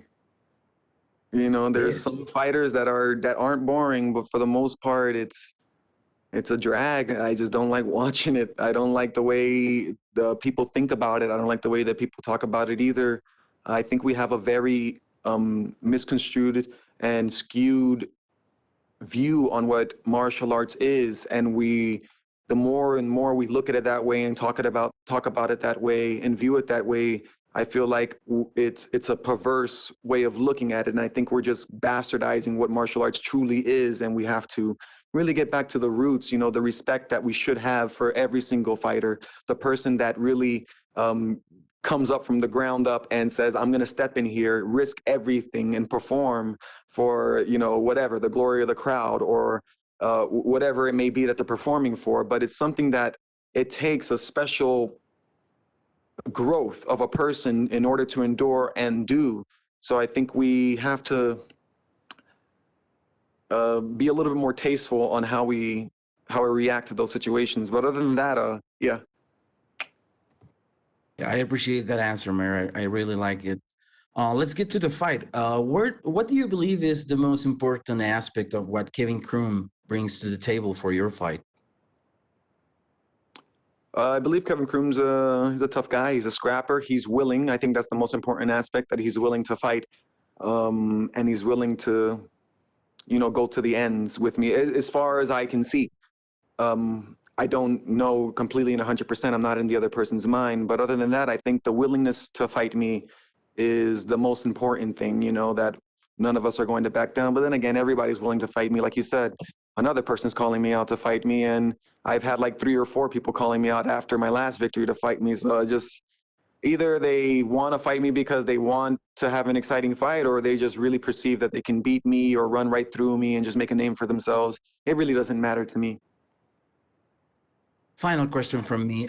You were scheduled to fight Giga Chikadze last year, but that unfortunately did not happen.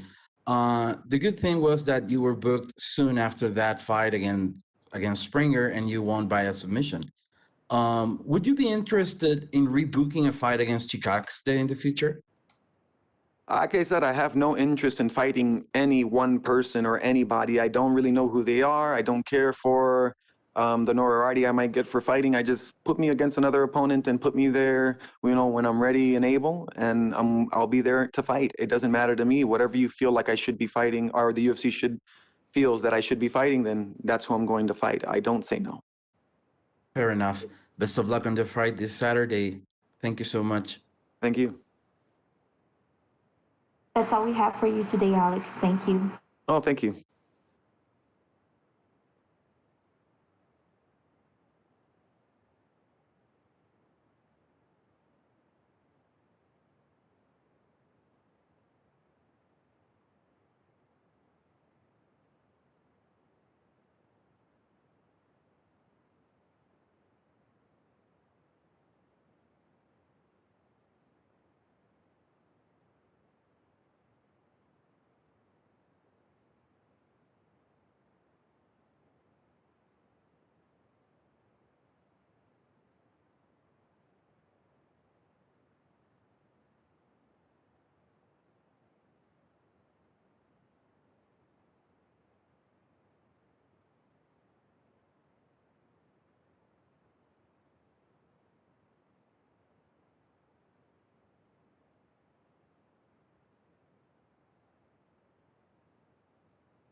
Up next, we'll be joined by number 11 ranked UFC light heavyweight Magomed Ankalaev.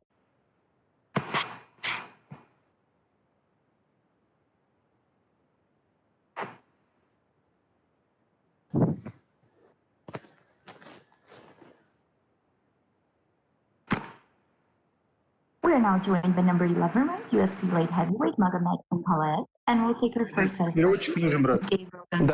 Да, я Магомед, я тебе помогу. Все, давай. Yes, hello, Magomed. Can you hear me? Yep, he can hear me. Okay. Magomed, was it refreshing this training camp after last year to finally have a new opponent to be focused on?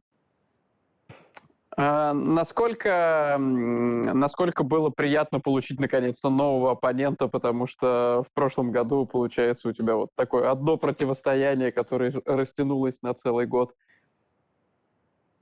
Да, я очень доволен. Прошлый год у меня почти год ушло на одного соперника. Сейчас мне дали нового соперника повыше рейтинга, поэтому я очень доволен, что UFC мне дают дорогу вперед, подниматься наверх. Yeah, I agree with you. It's kind of refreshing because it took almost a year to my last opponent, and I'm really glad and thankful for UFC that they gave me an opponent which is ranked higher than me. How important is it to you to have a more active 2021? Because we know with everything that happened, your schedule was really slowed down last year. Ну, насколько для тебя важно и насколько ты бы хотел быть более активным в 2021 году, потому что, много было факторов каких-то, и вот то, что там постоянно какие-то проблемы из-за коронавируса, и, в принципе, сложности такие. Насколько ты вот хотел бы в 2021 году быть более активным? Да, я люблю быть активным, я постоянно хочу драться, я хочу к вершине подниматься, поэтому мне сейчас UFC дали шанс, дают мне сильных соперников проверить себя, показать себя, поэтому я доволен. Yeah, it's pretty important for me, and as you all know, I'd like to perform as often as I can, and I wanted to highlight one more time that it's a really good opponent, and I'm really glad that UFC can provide such an opportunity and such a good tests for my skills. So I'm looking forward for this for next year. A lot of people like this fight stylistically. How do you feel you match up with Nikita Krylov? Многие отмечают, что этот бой, ваши стили хорошо сочетаются, то есть вы оба зрелищных бойца. Вот ты сам что думаешь на этот счет? Как твой стиль, как ваши стили вообще подходят друг к другу? Никита Крылов, он очень хороший ударник. В последнем бою показал он, как он борется хорошо. Поэтому мне интересно биться с сильными соперниками, так как я тоже дерусь в стойке. Людям нравится стойка, ударка. Поэтому я думаю, этот бой будет очень зрелищным, интересным. Так, да. Yeah, we know that Nikita Krylov is a pretty good striker, but in the last fight, he demonstrated to everyone that he also can grapple, and I'm also basically prepared for everything, and I really like to strike. So it's obviously will be a really cool matchup for the fans, and we will go for it and left everything in octagon. Thank you, Magomed, and good luck. Спасибо, удачи. Все, спасибо вам тоже. Thank you. So for the next set of questions from Martina Saluch with indicage.pl. Hello, Magomed, how are you? Привет, Магомед, как ты? Ничего, хорошо, все отлично. Yeah, I'm good, thanks. Great. Magomed, I have 3 questions for you. First of all, I would like to know, do you feel satisfied with reaching 2 wins over Ion Kutalaba especially after first controversial fight? Первый вопрос про бой с Кутылабой. Насколько ты доволен тем, что тебе удалось 2 раза выиграть, особенно, можешь как-то своими мыслями поделиться, да, особенно после того, как в первый раз, было много споров вокруг остановки. Да, этого боя я сам тоже хотел. Многие люди думали, что это была случайность. Но я бы тоже сказал бы так же, первый бой остановили, можно сказать, рано. Поэтому мне самому было интересно провести реванш.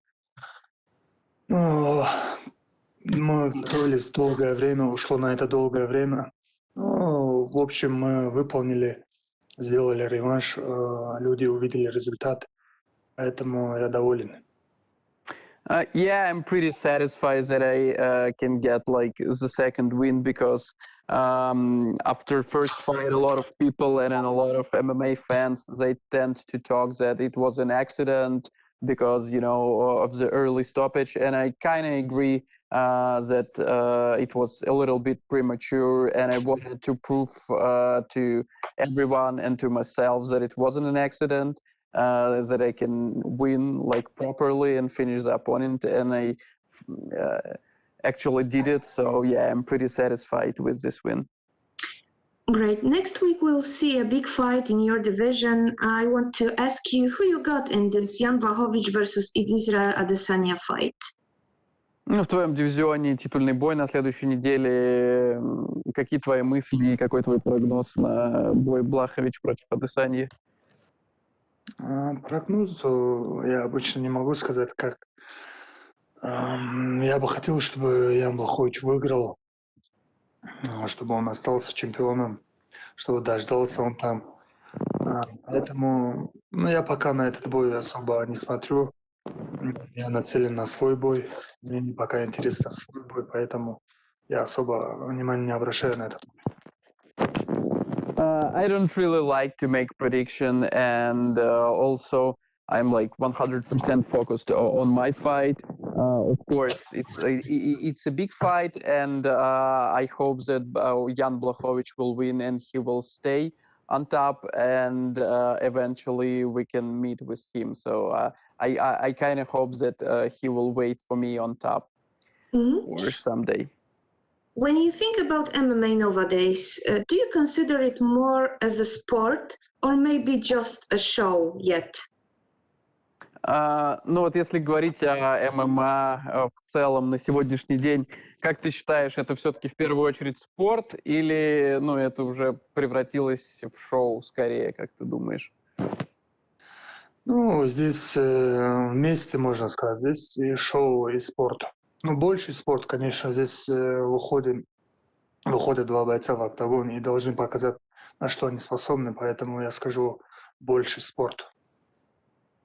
Yeah, I think it's basically both. So it's like combined, it's sport and show, but I think it's more about sport because it's 2 fighters in an octagon and they like competing in a very highest level. So it's mostly sport for me, but also with a little bit of show. Fantastic. Thank you very much. Have a great fight on Saturday. Thank you. Yeah, спасибо, удачи в субботу. Спасибо большое. We'll take our next set of questions from Zach with UFC.com. So obviously Nikita's like the highest ranked fighter you fought. Is there any kind of statement you'd like to make with your performance, kind of announcing yourself in the rankings of the light heavyweight division? Это такой хороший шанс. Ты сам сказал, что тебе дали такую возможность, да, соперника выше. Есть ли у тебя цель, как-то заявить всему дивизиону о себе с помощью этого боя? Какое-то сообщение передать? Пока я нацелен только на этот бой. UFC, я думаю, не оставит меня без внимания. Почему? Потому что я показываю хорошие зрелищные бои, не жалею себя. Поэтому, я думаю, в скором времени они увидят, кто не знает меня. Yeah, of course. Of course, I'm thinking about like the top rank opponents, but for now it's all about that fight. And like everybody, including UFC, knows that I'm a very spectacular fighter. I don't trying to fight safely. I always like to perform and get a great fight. So hopefully in the in this year I can get like at the very top, because that's my plan. Both you and Nikita have shown well-rounded skill sets, abilities to dominate the fight in many areas. Where do you think this fight will allow you to kind of shine the brightest in terms of showing off your skill set? Вы оба достаточно сбалансированные бойцы с Никитой, да, но вот как ты считаешь, в какой именно сфере, да, ты превосходишь его, и в какой именно сфере боя ты сможешь показать себя лучше, чем он? Ну, на этот вопрос ответы будут в октагоне, когда она закроется.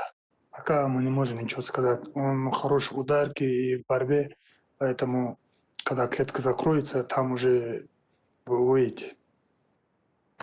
Yeah, I don't really want to answer this question now. So basically, when the cage will close, you will see where I'm better than him. But he's a good striker, he's a good grappler, but you'll see.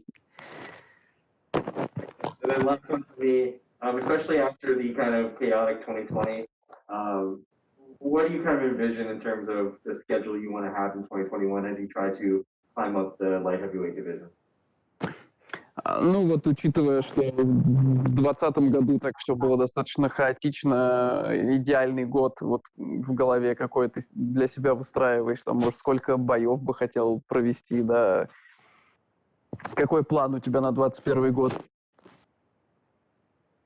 Ну, план у нас, я всегда говорю, вершина, поэтому мы будем исходить от этого боя.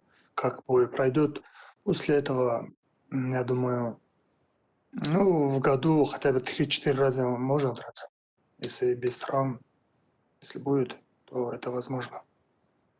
Yeah, I always saying that my ultimate goal being on the top, and after this fight, hopefully it will go injury-free, and I can fight 3 or 4 times per year easily. So if UFC will offer me a fight, I will take every opportunity that I have.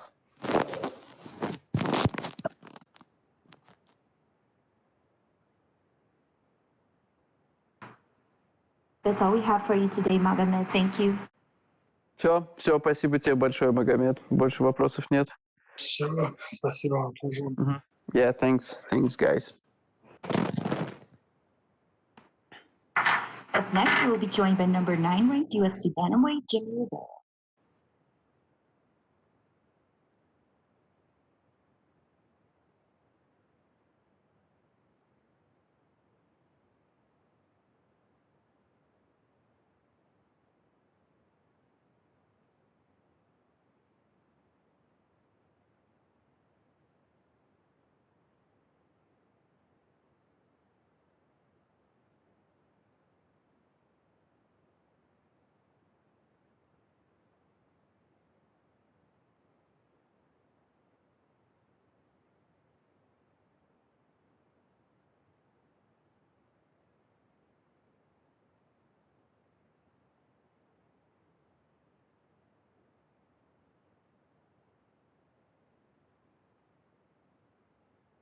We're now joined by number 9 ranked UFC bantamweight Jimmie Rivera, and we'll take our first set of questions from Gabriel Gonzalez with Cateside Press.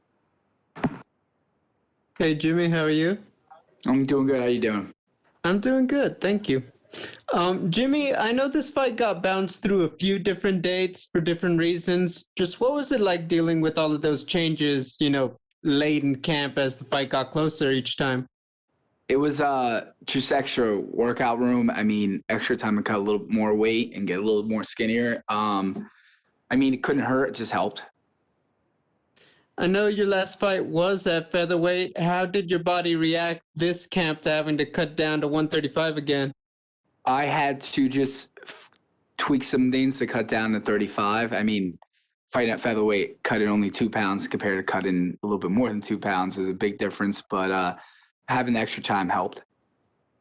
How do you feel you and Pedro have changed as fighters since the first matchup? I think it really just experience-wise, we fought tough opponents, and I think we just have a little more experience under our belt. You know, you obviously won the last matchup.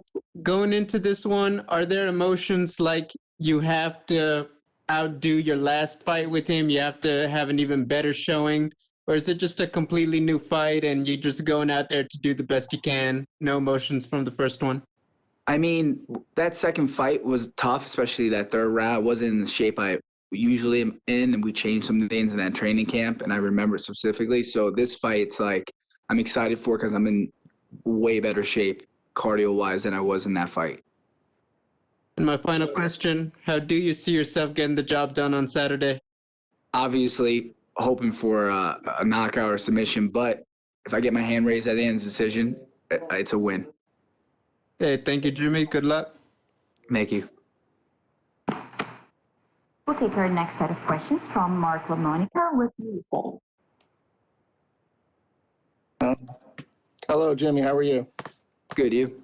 Good. 2 questions for you. I guess the first one, curious to know when you're in the cage, you're fighting, and you're in stand up.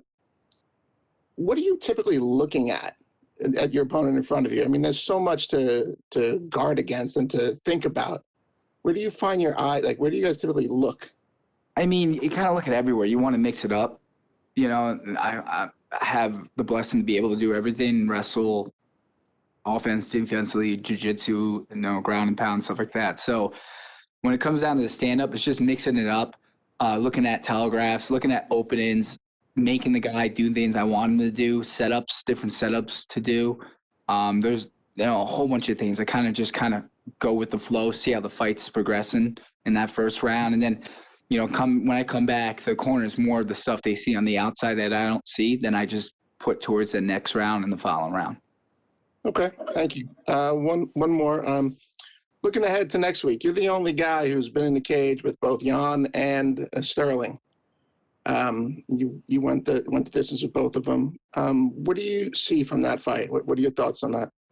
I think that fight, and looking at hearing the interviews and stuff like that, especially from Sterling, I think Sterling's going to try to out wrestle him. He'll just keep shooting. I think when it comes down to, I think Jan's wrestling's a little, people underrated a little bit. I think he has pretty decent wrestling, but Sterling makes a good point. It only takes that one time. He has got to get him down, and can he get back up from it? So, I mean, that fight's going to be an interesting fight. If Jan can keep on the feet the whole time, I feel like Jan will win. But if Sterling can get him down, I think Sterling's going to win that fight. Okay, thank you. Welcome. We'll take our next set of questions from David Martin with MMA Fighting. Hey, Jimmy, obviously this is a rematch, and I know Pedro, I know you have a lot of respect for him. What's the biggest memory or the biggest takeaway you have from that first fight?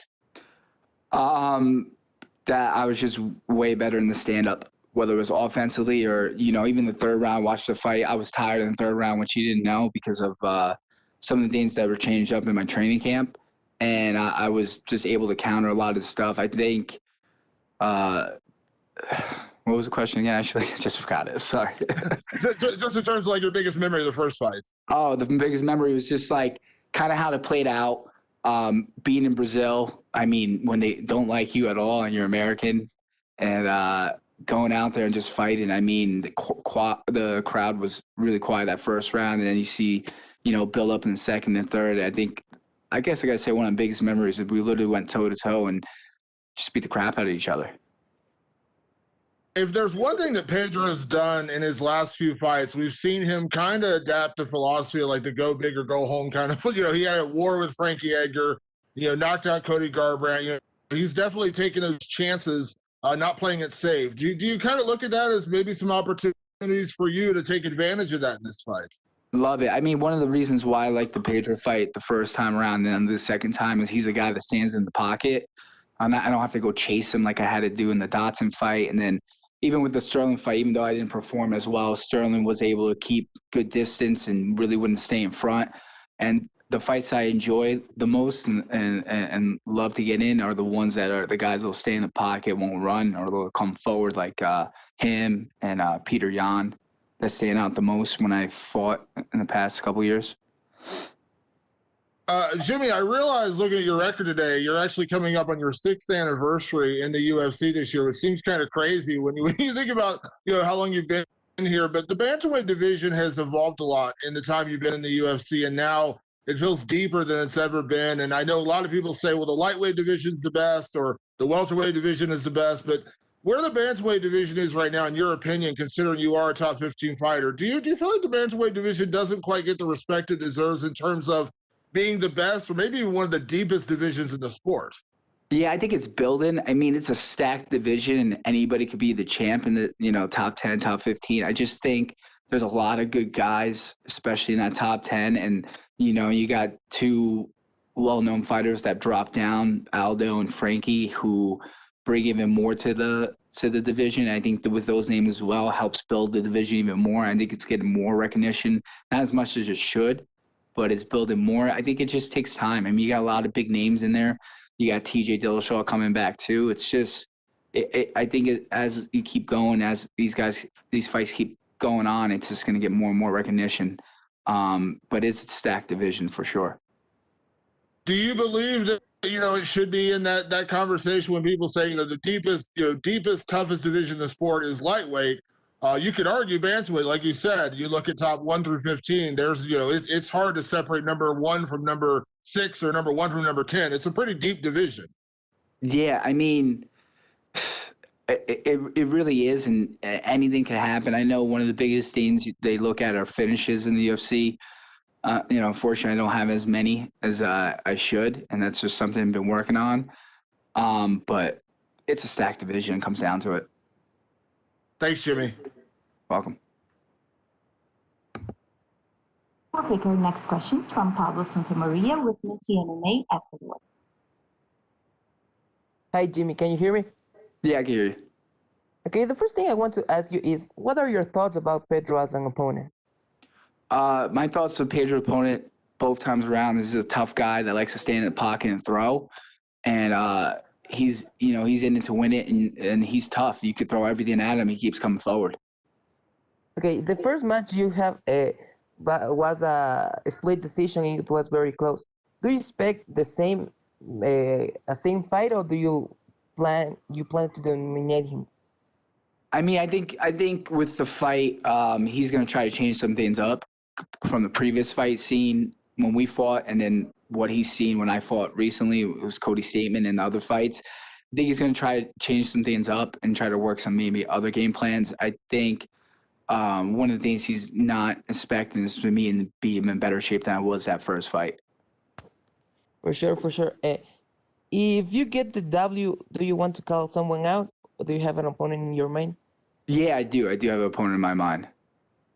Would you say that or before the fight? Yeah, of course. I think I would love to fight right now. I know TJ is coming back, so I would love to fight him, or Garbrandt as a second choice. Okay, those matches will be awesome. And my last thing, would you like to send a message to your Ecuadorian fans? Yeah, thanks for supporting me and following me. I appreciate it, and I hope you enjoy the fight Saturday night. Thank you very much for your time, Jimmie, and good luck in the fight. You're welcome. Thank you. We'll take our next set of questions from Ryan McCarthy with Low Kick MMA. Hey, Jimmie, how's it going, man? Good, you? Good. Just a couple questions here. You had one fight in 2020. What does 2021 look like for you? Ideally, are you trying to get a few fights in? Yeah, I'm trying to, man. I mean, when we scheduled this fight with Pedro, it was supposed to be November, December, and then it got pushed back. And it got pushed back a couple times for, different reasons. So I'm just looking forward to, getting back in and fighting more. It's tough. I think one of the biggest things is kind of tough when you're in the top 10 to try to climb that ladder and get closer for the belt. And you got to see who's available, who's not hurt. You know what I mean? Who's not dropping down or moving up kind of thing. So it just makes it tough. For sure, man. Would you say the bantamweight division is the best in the sport? I know we that question was asked kind of a little earlier, if it was underrated, but would you say it's the best? Yeah, I think when you go from 135, 145, and 155, I feel like they're stacked divisions. You know what I mean? Really, really stacked. And then you look at 170, Usman's pretty much beat everybody in that top 10. So I look at it, I think 135 and 45, 55 are one of the most stacked divisions here, and bring a lot of excitement because you never know who's going to be champ or what's going to happen, especially at 35. Yeah, for sure. And what's your ideal meal after a W on Saturday? Oh, I don't know, man. I just want to get really fat. I've been dieting these extra couple weeks. I haven't been cheating at all, so I'm looking forward to eating some. I'm basically going to eat myself and probably get up to 170, 180, and then bring it back down after that. But I'm looking to eat and just get really, really fat and then realize how chunky I am and go back and lose weight. I hear, man. Well, thanks for your time. Best of luck on Saturday. Thank you. That's all we have for you today, Jimmie. Thank you. No problem. Thanks.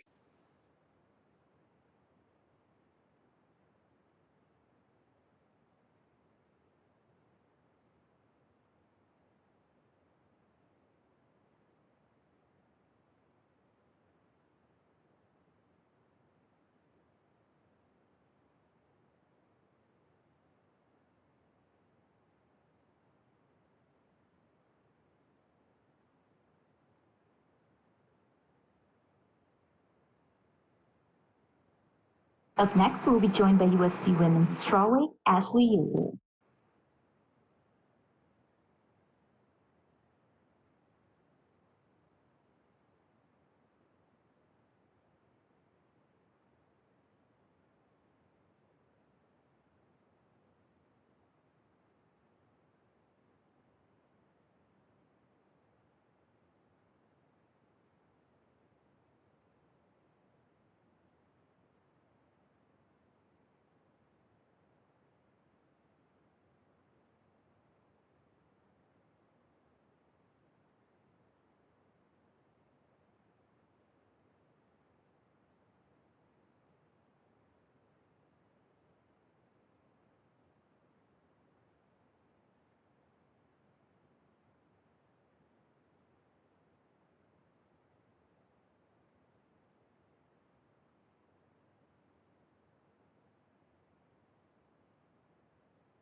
We're now joined by UFC women's strawweight Ashley Yoder, and we'll take our first set of questions from Gabriel Gonzalez with Cape Press.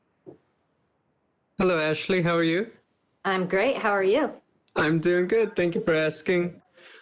So one of the things that has obviously come out is that you and Angela were supposed to do some training together before this. She did give you the props about the underwater training.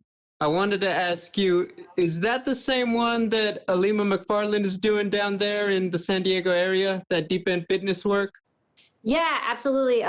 So they did a whole story on it when I fought in South Carolina through ESPN. Came and did some shots, really cool shots with us. But Lima and Liz got me started into it. And yeah, I was really consistent through one of my camps, with coronavirus and the pools being shut down and things changing. It's been harder to be more consistent, but I try to get down there.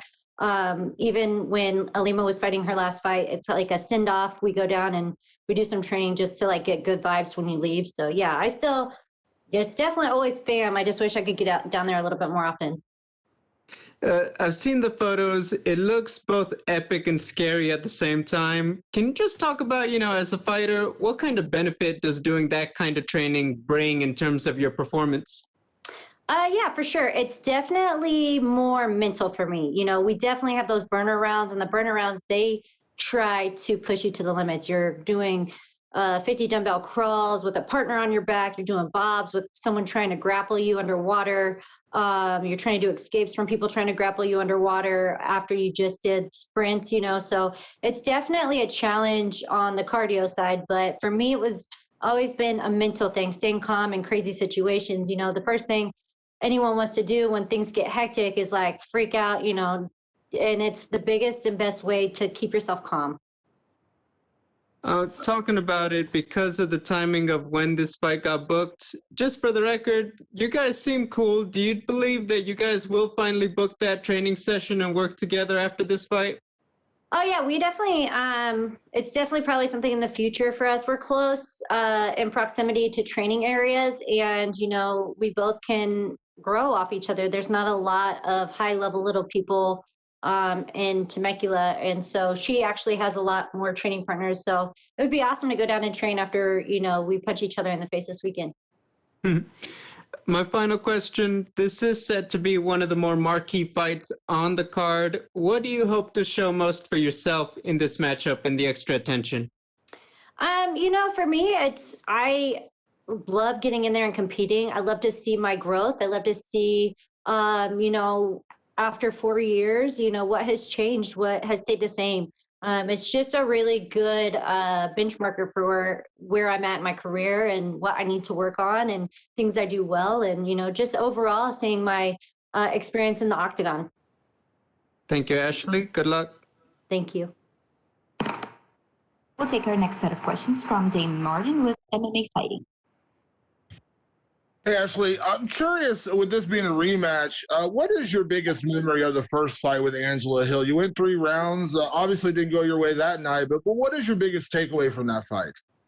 Honestly, I remember my biggest memory from that fight is not really having not proper warm-up, but my coaches had to step up and corner my teammate the fight before me. So I was kind of in the back trying not to watch the TV while I'm waiting for my coaches to get back before I walk out to my fight. So it was a kind of beautiful chaos in a way. It was a way to kind of learn how to get myself ready, stay focused, and be present for my fight. So, the fight was what it was. It was 4 years ago. It was still a really good fight, especially, I really at the time still respected Angela, from watching her on Tough all the way through Invicta, coming back. And I thought she was coming off a win against Jessica Andrade. So I have a lot of respect for her on that aspect, but, I've grown a lot too. And one thing we know, I like to fight. So it's nothing but an honor to step in the cage. You guys both accepted this fight on very, very short notice, obviously. And this is a chance, at revenge, a chance to get a loss off your record. Did that play a part in accepting it? Was it just about, hey, I want to fight right now, and you would have fought anybody? Because you hear different motivations, especially with a fight that came together this quickly. Yeah, no one, I don't think anybody wants a rematch on a week's notice with revenge purposes. I think for both of us, we like to compete and we just want to stay active. So if that means stepping up on a week notice against a competitor that, I feel like we've both grown, and I think it's a good matchup. I don't think it's a dumb decision on my part. So I feel like I'm ready for this fight, and I'm excited to see what kind of fireworks it's going to bring. If there's one thing you and Angela both have in common in your recent history, you've both been on the wrong end of a couple of split decisions.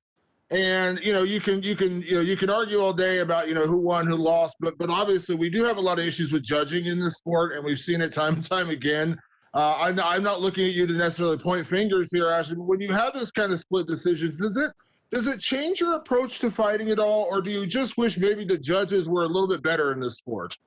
Of course, there's more people that rally for me in losses than I think I've had, so the thing with me is I never really was a competitor and fighting prior to MMA. I wasn't, you know, so understanding how judging works, understanding, you know, point fighting is such a huge thing that I've really had to come to terms with. And, you know, just talking with coaches, my coaches, you know, it's really important that we understand like what things look good in the judge's eyes, what doesn't look good in the judge's eyes. And I'm, you know, I'm still learning. So you can't always, everybody has a view, but I definitely do believe that there needs to be work done with the judging. And that's across the board through every state, the commission, you know, with the rules and everything changing each state. There's so much work that could be done to help the fighters, you know, have more of a fair fight. There's so much going on in a fight. Obviously, at the end of the day, you're looking, making sure that Angela Hill doesn't punch you in the face. But when you have the judges out there who do play such a crucial role, you know, they're deciding if you get half your paycheck at the end of the day. Like, can you even think about that kind of stuff during a fight, or do you have to kind of put it out of your mind? Because unfortunately, we do have this weird thing where, you know, you hear all the time, well, takedown steals around, which is kind of ridiculous, but you hear that all the time. Well, yeah, but you see my fights and I take people down and I don't win fights. So that, you know, it doesn't, that's not necessarily, I believe, true. But this is the thing. That's what we talk about afterwards, right? This is the things that we could have did better, even in a win. Like, you should have did this. You shouldn't have been in this position that long. You know, there's a lot of things you don't think about it during the fight. Of course, you want to be present for yourself and for the person that you're fighting. But all the judging and things like that comes into play, you know, in between rounds, what your coaches are telling you in the corner, what they believe you need to do to win the round, or did you win the round, what you got to do in the next round, you know. So there's a lot of things that get addressed maybe in between rounds, but not during the rounds. I'm more present on what I need to be doing. After the fight, we talk about that as well. Last one for me, without giving away any kind of game plan secrets or anything. When you look at yourself from 4 years ago when you fought Angela to now, what do you feel like is the biggest difference in your game and your approach to this fight? Yeah, no, I just feel like I've grown a lot. I was 4 years ago, as you know, I like to say fighters age in dog years. So we've had a lot of time under our belts. I've had a lot of time to get better in jiu-jitsu. I've had a lot of time to get better even striking and kicking and understanding where to throw kicks and how to block and how to feint and these kind of things that I didn't, you know, I'm still learning on the job. So yeah, I think that, you know, without giving any, I mean, we all know it's going to get real, a lot of movement. There's going to be blood. It's going to be definitely a lot of kicking, a lot of takedowns. You know, we're going to be trying everything in the cage, and it's definitely going to be a fight for the fans. So I'm really pumped about it. Thank you, Ashley. Thanks. We'll take our next set of questions from Ryan McCarthy with Rosa. Hey, Ashley, how's it going? Hi. So what would the ideal 2021 look like for you, Ashley? Are you trying to get into the octagon a certain amount of times? You know, it's already starting off right. Trying to get in there as many times as possible. So I think starting with February is a good start. So I'm just excited. Stay healthy, keep active, and, you know, just get more experience in the octagon, have some more highlight moments for the fans, and hopefully get fans back into, you know, the part of being a part of a fight. So having those big fights in the T-Mobile Arena or whatever arena, those are the things that I miss as well. So I'm excited to get those back hopefully this year. For sure. Is there a certain arena you like fighting in at all? Anyone in particular? T-Mobile was cool.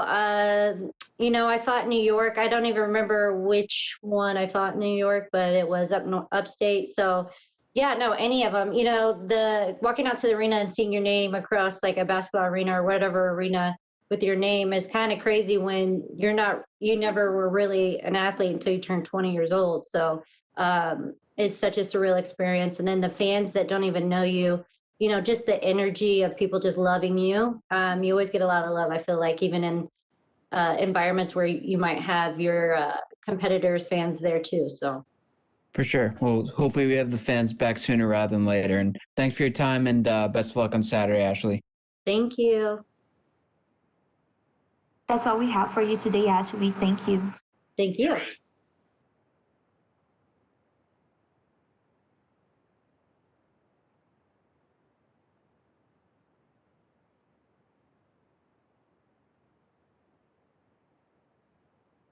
Up next, we'll be joined by number 4 ranked UFC heavyweight Jairzinho Rozenstruik.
We're now joined by number 4 ranked UFC heavyweight Jairzinho Rozenstruik, and we'll take our first set of questions from Chris Decker with Veronica Fight. Hey Jairzinho, het is nu je derde gevecht in de tijd van de pandemie. Went die tijd al? Ja, zou ik zeggen. En we doen gewoon wat we moeten doen. We zijn eigenlijk gewoon aan het werk en ja, het moet gebeuren. Dus we doen ons best en zorgen dat we gewoon voorbereid zijn.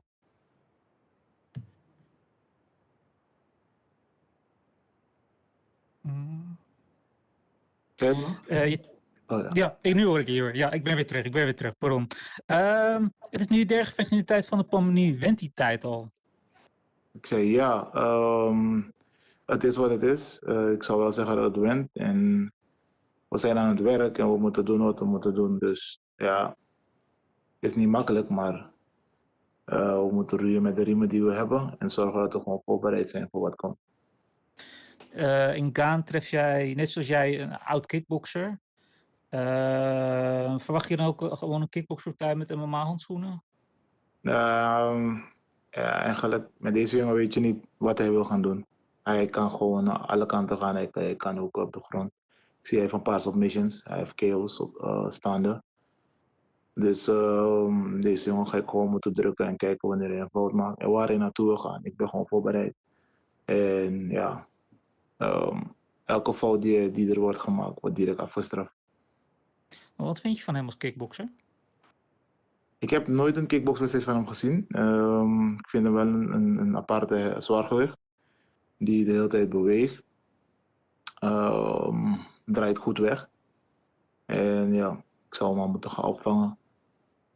Ja. Want zie je ook vergelijkingen met in jezelf met hem? Want hij is ook iemand die overstapt van het kickboksen. Nou ja, heel erg snel in korte tijd in de top 10 gewerkt heeft. Net zoals jij eigenlijk in de afgelopen 2 jaar hebt gedaan. Zie jij die vergelijking ook? Nee, dat zie ik niet. Qua kickboksen, ik ben een ander type kickbokser. En hij ook. Ja, nee, ik zie geen vergelijking. Je bent ook een hele grote underdog. Wat vind je daarvan? Nou, dat hindert me niet. Het is juist goed, gaan mijn vrienden allemaal geld verdienen.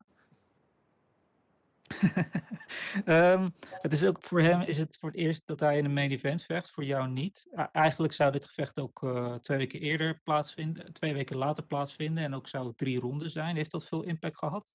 Nee, helemaal geen impact gehad. Ik was al een beetje in shape, dus het was alleen maar gewoon doortrainen. En wat ik 2 weken later kan doen, kan ik ook 2 weken eerder. Dus ik heb er geen moeite mee. Oké, laatste vraag van mij.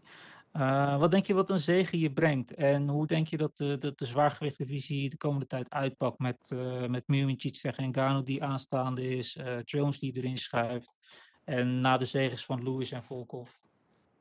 Op dit moment, een win van zaterdag, die gaat me gewoon terugzetten op de nummer 3. En ja, ik wil sowieso nog een keer vechten. En ik wil heel snel terugkeren. Met heel snel bedoel ik dan misschien mei, juni. En dan, ja, daarna wil ik gaan voor een title shot. Oké, helder, dankjewel. Alsjeblieft. We'll take our next set of questions from Gabriel Gonzalez with Stateside Press. Hello, Jairzinho. Can you hear me? Yeah, loud and clear. Awesome. So, Jairzinho, everyone's talking about how many more kickboxing fights you have. How do you feel your experience helps you in a big fight like this one? I mean, my kickbox experience helped me in all my fights. I have to rely on that, and yeah, I've been working in my kickbox career almost 14 years, and of course, it's helped me because that's what I know it. I know it better than anything. I heard in yesterday's media day that you had made the move to Florida. Can you explain the decision to be in the United States full time? Because I know you are a big deal back home in Suriname. Yeah, I did, because especially for my career, I want to focus this 3-4 years just only on my career and yeah, learning the MMA game. Of course, I'm a big deal at home, but in Florida it started happening also. And right now I'm having a headline, so all the attention is on me. And winning this fight this Saturday will make it bigger than anything.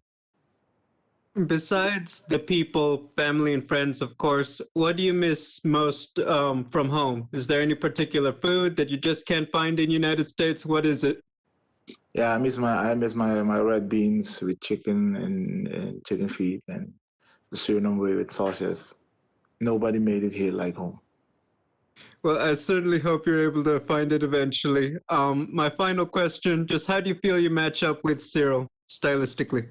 Nah, I think it's an interesting fight. The guy does what he does. He wins his fight. You have to respect that. I see what he does, and that's why I'm taking him seriously. This Saturday is going to be a different type of fight. We're going to see where you want to go. I'm ready. I'm in shape, so it doesn't matter. Let's make it happen. Hey, thank you, Jairzinho. Good luck. Thank you, man. Appreciate it.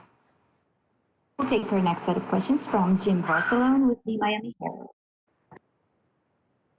Thank you. How did training go for this one? You're at American Top Team. Now you said you're living in South Florida. Who helped you prepare for this one, and how did training? American Top Team is such a great place.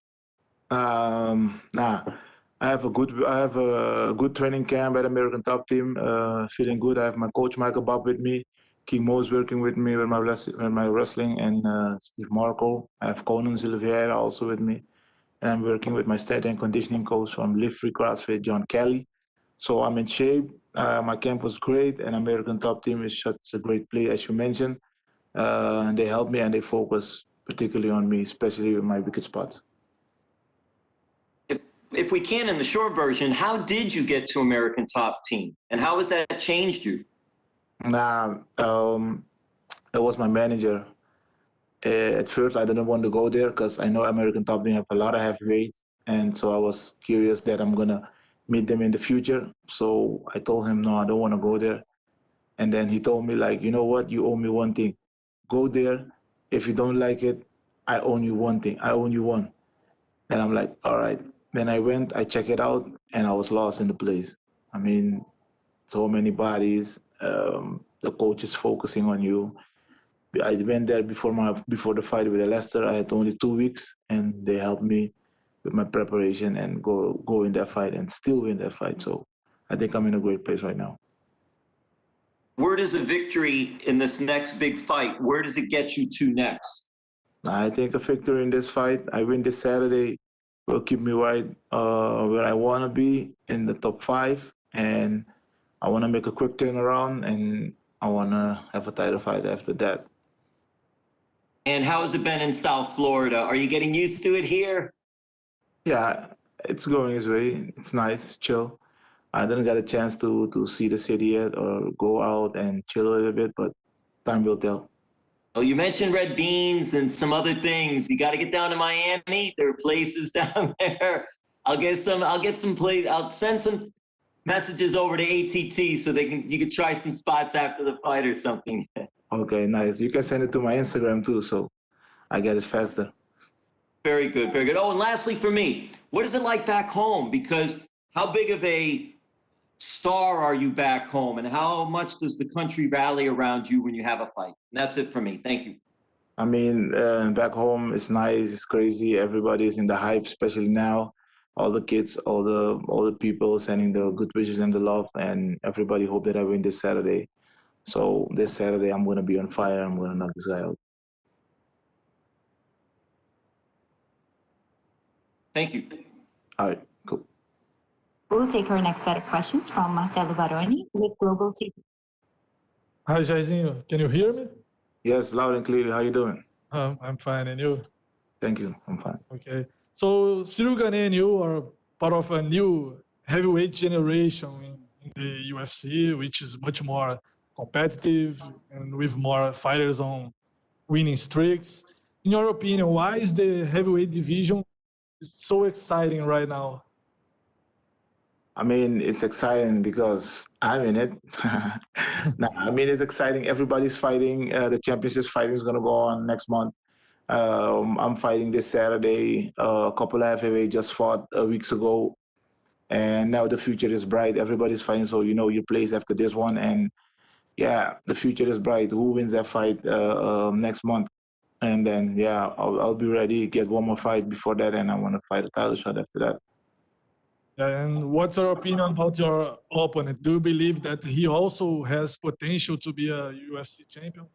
Yeah, I think he has his potential, but not against me. This Saturday, I'm gonna change all the things about that because it's my time and I'm gonna shine this Saturday. Okay, thank you so much. No problem. We'll take our next set of questions from Santiago Jar with 85. Hi Biggie, greetings from Amsterdam. I will take a couple of questions in Dutch. Hey Biggie boy, je staat alweer klaar voor jouw tweede UFC main event. Je zit nu net 2 jaar in de UFC en je hebt echt al je visitekaartje afgegeven met een paar verwoestende knockouts. Voel je je gewaardeerd door de UFC, Biggie? En hoe blij zou het jou maken als de UFC richting jouw geboorteplaats Paramaribo zou komen in de toekomst? Om daar een mooi evenement te organiseren. Nou, ten eerste groetjes terug en ja, het zou geweldig zijn als de UFC gewoon naar Suriname komt en gewoon een event neerzet. En ja, ik word gewaardeerd, zeg maar. Ik ben altijd een vechter geweest die altijd hard heeft gewerkt en gewoon mijn best heb gedaan. Maar nu ben ik op een plek dat gewoon mijn hard werk wordt gewoon beloond en het wordt gewoon gezien door iedereen. En dat voelt natuurlijk goed aan. En ja, naar de top gaan is pas het begin. Kampioen worden. Dat is het doel en kampioen blijven. Dan de laatste vraag voor mij, Biggie. Hoe belangrijk is trainer Michael Babb voor jou en waar hebben jullie je in deze fightcamp op gefocust? Nou, Michael is los van trainer is hij ook gewoon een hele goede vriend. En hij is ook een mentor. Hij is eigenlijk betrokken in mijn hele leven. Waar we op hebben gefocust, we focussen altijd gewoon op wat we kunnen doen en wat we goed kunnen doen. En in de afgelopen 6, 7 maanden hebben we gewoon veel geworsteld, veel jiu-jitsu gedaan. Dus we werken gewoon aan onze stijl. We leren nog steeds de MMA spelletje. Maar het gaat de goede kant op en we hebben vertrouwen aanstaande zaterdag. Je ziet er in een goede shape uit. Bedankt voor de tijd, hè, brada. En veel succes op zaterdag. Thank you so much. Dankjewel, man. Tot de volgende keer. We'll take our next set of questions from Pablo Santamaria with Noti MMA Ecuador. Hi, Jairzinho. Can you hear me? Loud and clear. How you doing? Everything is okay. Thanks for asking me. The first thing I want to ask you is, what are your thoughts on Ciryl Gane as an opponent? Nah, I think the guy does his things, he wins his fight. And yeah, I see it, I respect it, but I'm a different type of fighter. When I go in the octagon, I just want to knock somebody out. Yeah, that's how I think about him. Okay, do you think he will try to take you down because you have a lot of knockout power? I mean, every fighter, when the game plan with every fighter that fight against me or match against me, they start sharpening their ground game because they think that's my weakest spot. But guess what? Lessons will be learned. This Saturday is going to be a different type of game, and we're going to see who tries. Okay. A big fight between Stipe Miocic and Francis Ngannou is coming. Who do you got in that fight? Who do you think is going to win? I mean, it's a huge fight. It's the gold on the line from my division.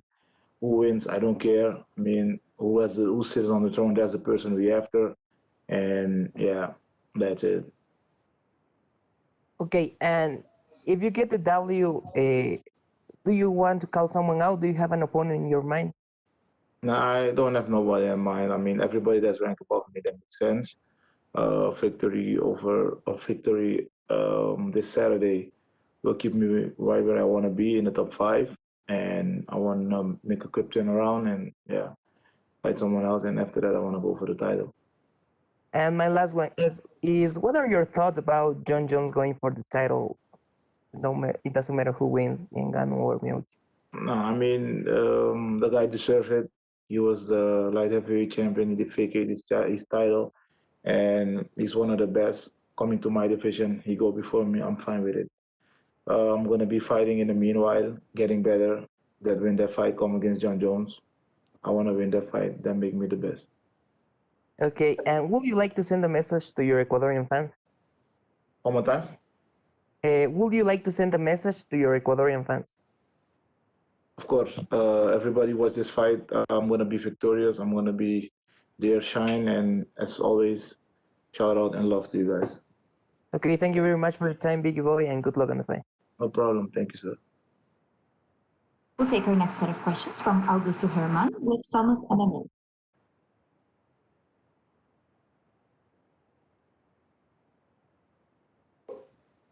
Hey, Jairzinho, how are you? I'm good. How are you, sir? I'm fine, thank you. Jairzinho, you have said that you don't feel ready for a title fight right now. So I am curious, in your opinion, what is missing? Which aspects of your game do you think you need to improve? It's not that I have to improve something on my game. It's more that I want to be more in the wash machine, fighting more often. And yeah, so when the title fight comes, you're ready. We can train all day, we can train all night, we can train all year. But if you don't fight, you don't see your development, you don't see how you develop. Because if I'm sparring with you every day, that means I know what you're gonna do next. But when I'm gonna be fighting, it's always different, and that makes me more. It gives me more belief in what I do, and winning fights. That's what I'm looking for. So that makes me feel ready for the title fight. So that's why after this fight, I want to make a quick turnaround, get one more fight, and then I want to go for the title. Okay, I imagine that that's why you have also said that you want a quick turnaround. So I want to know, who do you think would be the best matchup for you inside the top 5 of the division for a quick turnaround? And considering that the title picture right now is like frozen because Stipe will face Ngannou and then John Jones will step on the line. So who do you think would be the best matchup for you? I mean, everybody that's ranked above me, it makes sense. And a victory this Saturday, we're gonna see who is available, and then yeah, I'll fight anyway, so it doesn't matter. So you wouldn't consider to fight against someone outside the top 5? Maybe. That's not what I'm looking for. Anyone that's ranked above me makes sense. Okay. I'm talking about the fight on Saturday. Which type of fight do you imagine on Saturday? I don't know yet. This guy is a different guy. He like to move, jump a lot. I see he has some submissions. He has some knockouts. So I'm gonna be in there looking for the opportunity, squeeze him. Till he make that mistake, I can put him down. I'm the fighter who's able to knock somebody out. So any mistake will be punished with a knockout. Okay, awesome. Thank you very much, Jairzinho, and good luck on Saturday, man. Thank you, sir. We'll take our last set of questions from Martina Zalush with InTheCage.pl. Hello, sir. How are you? I'm good. How are you, ma'am? I'm great, thank you. So just 3 quick questions. First of all, I would like to know, in your opinion, does Derek Lewis deserve for title shot after his last win? Of course. I mean, Derek Lewis has been there forever, and he's knocking people out since then. And after his last performance, that nice knockout, give the man a title shot. He deserves it. Is it okay that John Jones will get this title shot before him? Yeah, I mean, John Jones is one of the best. He figured his style at light heavyweight. For me, if he go before me, I'm fine with it. I think the man deserves it, so give it to him. Okay. Can you share your prediction for next week main event between Blachowicz and Israel Adesanya? For me, I don't have prediction, but I hope it's a really exciting fight. Both fighters are phenomenal. I mean, if Adesanya wins, he does something for the sport, being double champ. That's something that not everybody can do, so it's going to be amazing. Jan always work hard, and he's going there, and he's a hard hitter, hard kicker. So I hope it's exciting. I hope it's excitement to watch, and I'm going to enjoy that fight. Great. And the last thing from me, do you see other MMA talents in Suriname? I'm asking not only about heavyweight. Of course, there's not only heavyweight, but there's a lot of talent in Suriname. I think I dare some managers or trainers to come to Suriname and see prospects and bring them to the States and let them train, and you're gonna see different type of style that we have there. And some female MMA fighters also? One more time? And some female MMA fighters also? Of course, there's a few MMA fighters, and that's a lot. But the thing is, if you don't get a chance, I'm lucky that I got a chance with Mike. He bring me to the Netherlands, and then from the Netherlands, we fought all over the world. And Netherlands all over Europe, even Russia. The only place that I didn't fought before the UFC was in America, and there is where the biggest chances are. So if somebody give those guys a chance, I think there will be much more fighters from Suriname in the UFC because they are such great talents and we are strong. Okay, thank you, sir. It was a pleasure. Thank you. Bye. Done? That's all we have for you today, Jairzinho. Thank you. Well done.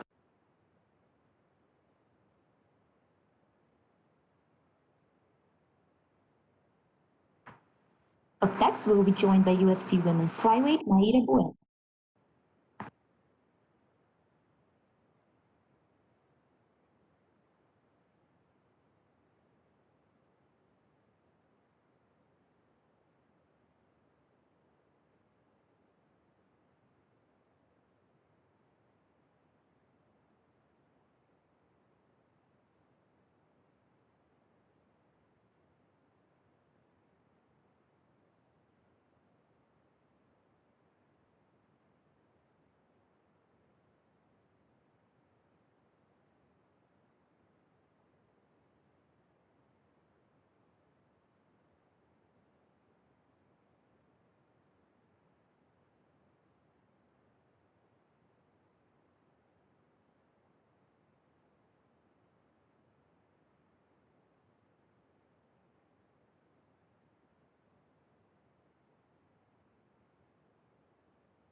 We're now joined by UFC women's flyweight Mayra Bueno, and we'll take our first set of questions from Gabriel Gonzalez with Cape Press.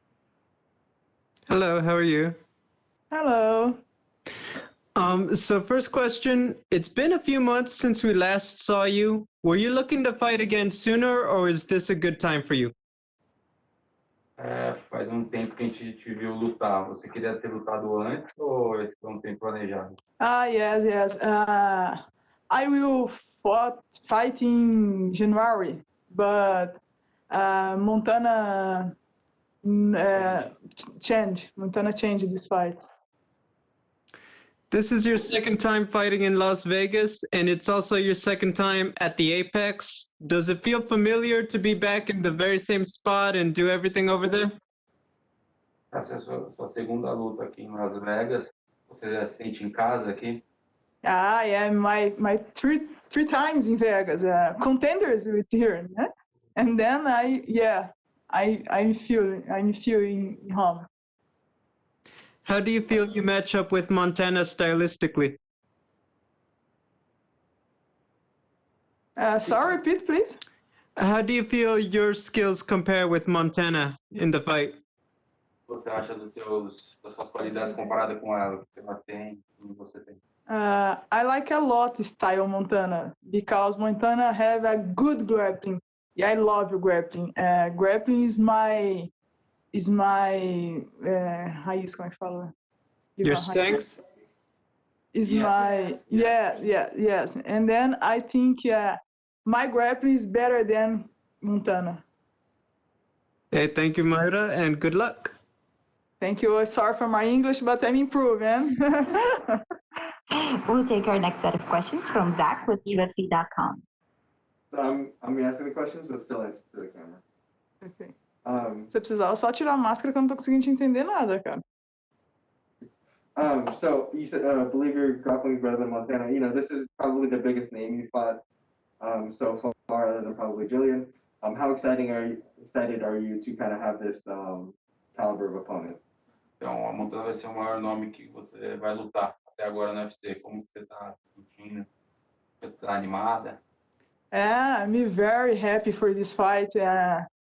Montana has courage, and then I have courage too. And then I think this fight is a fight of the night in Saturday. Is there any particular kind of statement you'd like to make to the division with your performance on Saturday? Você quer passar algum recado para sua divisão com a performance que você vai ter sábado? Yes. I think I not give the show que I know, and then Saturday I think will be the best performance. What about the preparation for this fight has given you the confidence that you'll be so successful on fight night? O que você fez na sua preparação que está te deixando confiante para o sucesso de sábado à noite? Nothing different, and I have the best team in the world.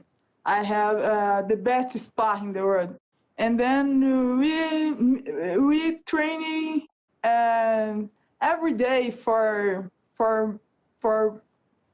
melhorar, improve my performance. My head coach told me, for me, focus on me and my performance, and then I think it's different in my camp.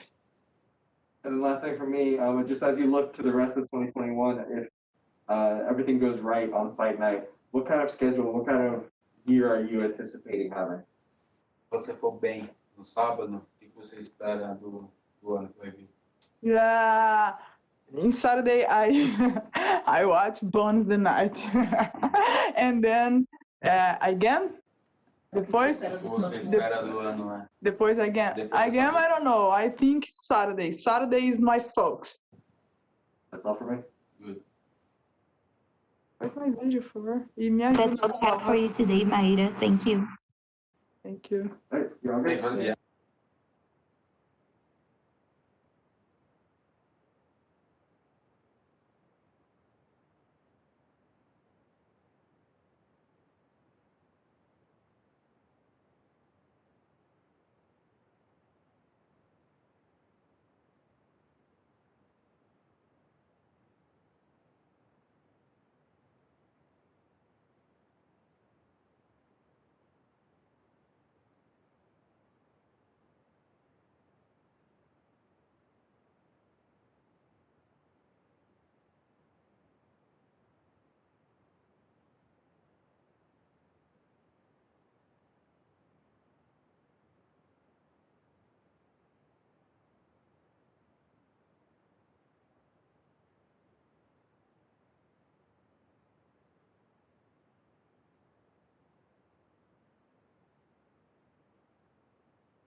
Up next, we'll be joined by UFC featherweight Kevin Croom.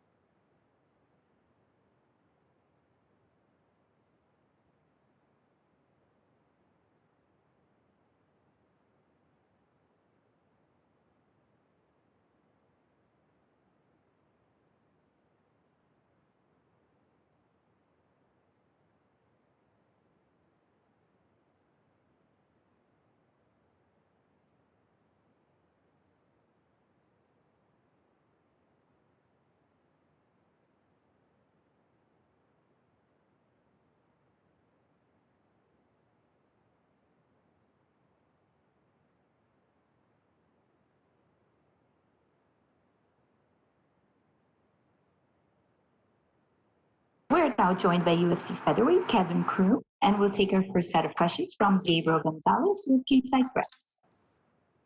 Kevin, I'm disappointed. We didn't get the big nunchucks today. Nah, man, you gotta keep it fresh. I'm sorry if I'm late to this, but I had to ask, how did you come up with the nickname, the hard-hitting hillbilly? That's my old nickname. My new nickname's Crash, so you're real late. I mean, why change it? I mean, that other one, I'm sorry, but that just stands out on a piece of paper, you know? Man, that's a mouthful. It's hard to say. I bet you don't get anybody going to hardhittinghillbilly.com. Crash, it's nice and smooth, man. Just comes in like a car crash. I know getting to the UFC is a big deal for a lot of people. Is it frustrating that you haven't gotten to have the experience of competing in front of that full arena of a UFC crowd? I don't care about anybody else, man. I do this all to entertain me. This is all for me. So, like, yeah, the fans are cool, but, I mean, nah, man, it still feels just as great, and the checks cash just the same, you know?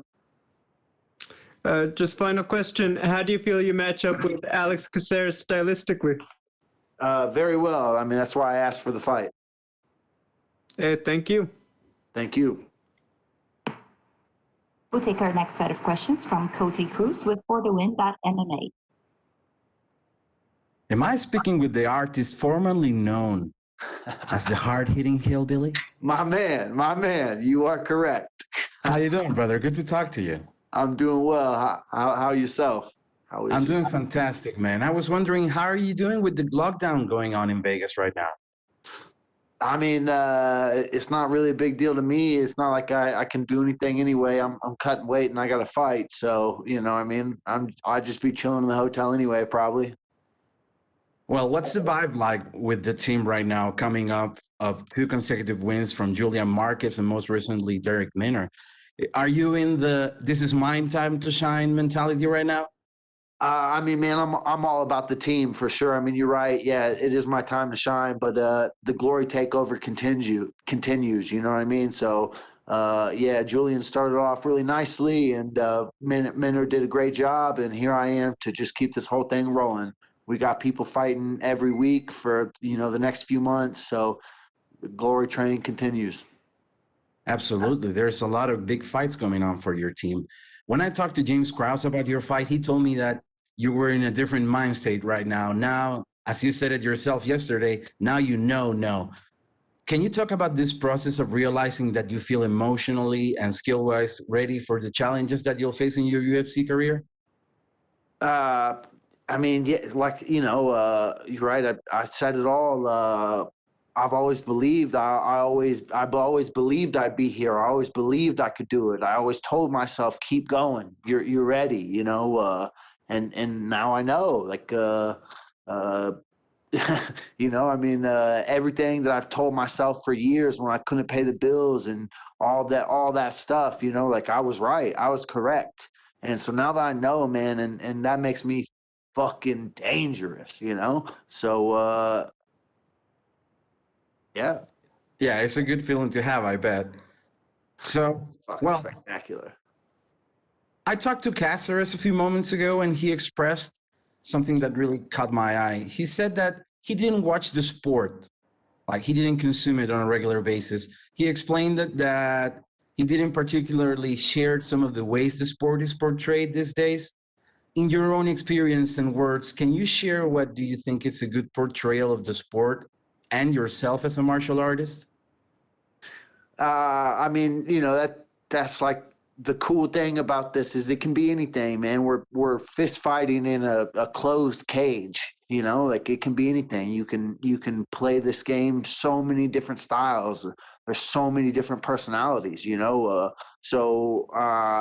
You can make it your own. And, you know, like, I mean, I'm just going to be me till the day I die. So, you know. Yeah, I wouldn't like it any other way, my man. I hope you have a great weight cut and everything goes according to plan. Best of luck on your fight for Saturday, man. Thank you, sir. I appreciate you. Thank you. We'll take our next set of questions from Zach with UFC.com. So I'm going to be asking the questions, but you can still answer to the camera. All right. So before your first fight, I know it was a quick turnaround. You know, it was a short notice thing. So having the proper build up, proper camp for it, how has that felt different compared to your debut? I mean, I'm in the gym every day, all of the time. So like, it hasn't really changed anything. I mean, like I said, and I mean, I know I said this before, but like the biggest thing is now I know, and like that knowledge has changed my life. I know I've been right, and I mean, so that it's not like I'm a different fighter, but that just I'm validated, man. Like all my hard work, all my belief is validated now. I'm you know. I'm dangerous, you know, and I've always been dangerous, but now, you know, I fucking know. Yeah, there's definitely a different level of, I guess, confirmation once you kind of know, right? So how has that changed you in terms of your approach or the way you feel in the octagon or how you feel about going about that? Man, nothing besides that knowledge has changed, man. I'm still in the gym every day. I still listen to every word James Krause says. Honestly, nothing has changed. It's not broke, so don't fix it. We've been putting in work like crazy, and you know, I'm ready to go out there and show it. Is it nice having to already gotten that octagon jitters out based on the way everything came together last time? Yeah, man. I mean, I didn't really have any octagon jitters at all. Like, it was pretty freaking sweet, man. Like, you know, I just told myself a long time ago that when I made it here, that I was just gonna soak up every moment. You know, I see a lot of fighters on their walkout, they run to the cage. They're all focused about the win, which I mean, it's not like I'm not focused on the win, but man, I've waited so long to be here in this interview right now. You know, like I'm going to enjoy every little piece of this. You know, this is my prime. This is my dream. This is what I've been living for. And I'm going to wrap it all up, man. Just a couple more for me. Now, obviously, like you said, you wanted the Caceres fight. You got it. He's an exciting fighter. He's had exciting fights in the UFC for a long time. What has impressed you the most from him recently? Man, I'm a big fan of the guy. If he wasn't fighting me, I would be rooting him on. I think he's super cool. I can't wait to give him a hug after the fight. But I haven't been that impressed. He looks really good in his last few fights. 100%, man. He looks really sharp. But I don't think I think he's going against subpar competition. To be honest, you know. And it's really easy to look good against subpar competition. So I mean, I'm not overlooking this guy in the bit, man. Like I said, I've been a fan of his for a while, and I'm really excited. You know, I'm ready for war, 100%. But you know, I plan to show myself being superior. The last thing for me, is there a particular kind of statement you'd like to make in this fight, especially against the guy who's been in the UFC for so long? Yeah, I mean, 100%. It took me years and years and years to get here, so I plan on taking people out with names and moving up the rankings really quickly. I'll be a household name by the end of the year, and everybody's going to know who I am. Plain and simple. We'll take our next set of questions from Ryan McCarthy with Low Kick MMA. Hey, Kevin, how are you, man?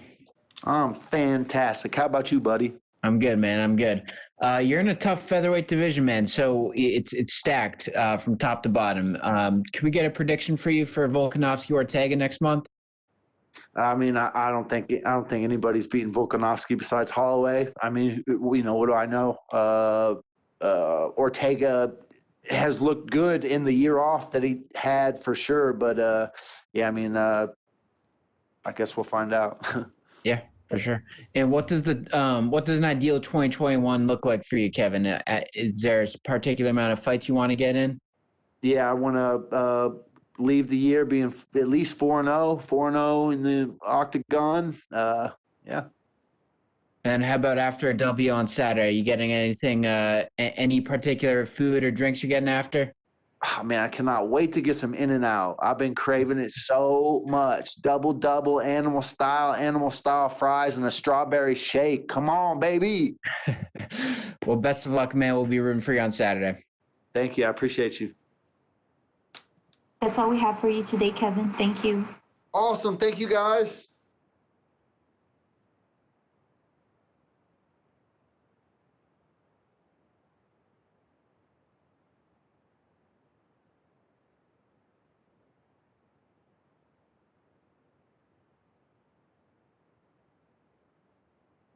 Up next, we'll be joined by number 7 ranked UFC heavyweight Ciryl Gane.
We're now joined by number 7 ranked UFC heavyweight Ciryl Gane, and we'll take our first set of questions from Gabriel Gonzalez with Cateside Press.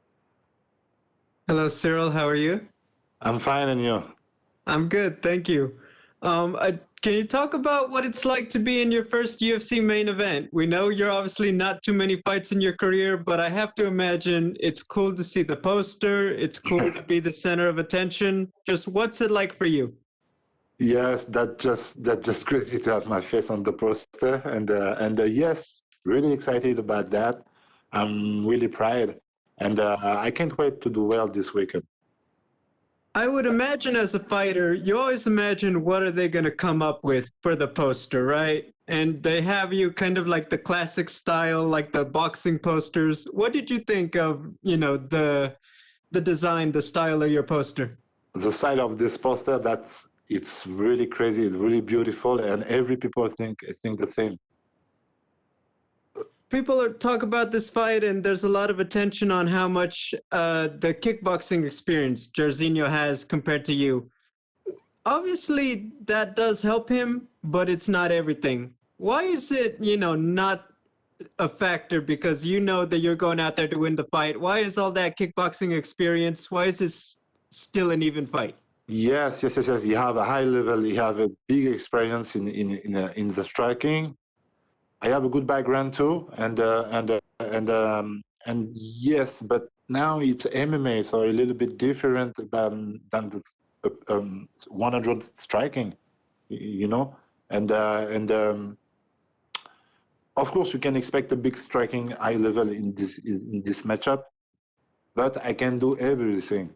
So anywhere the fight gonna go, I'm gonna go. My final question, you win this fight. If they say to you, Ciryl, can you come back next month just in case something happens with Stipe or Francis? What would your answer be? C'est quoi exactement la question? Je suis pas sûr justement. Tu dois revenir le mois prochain pour remplacer le Stipe ou Francis. I'm your guy. I'm your guy, of course. Yeah, I'm in. You are stupid if you say no. That's really crazy to say no. No. All the years I'm in shape, I'm ready. So yes, of course, I'm gonna in. So you're good weighing in as a backup just in case. All right, Ciryl, thank you and good luck. Thank you. Thank you. We'll take our next set of questions from MMA Fighting. Oui, en plus, il est pas bête, le gars. Il y a un bobo qui sait combien à la place.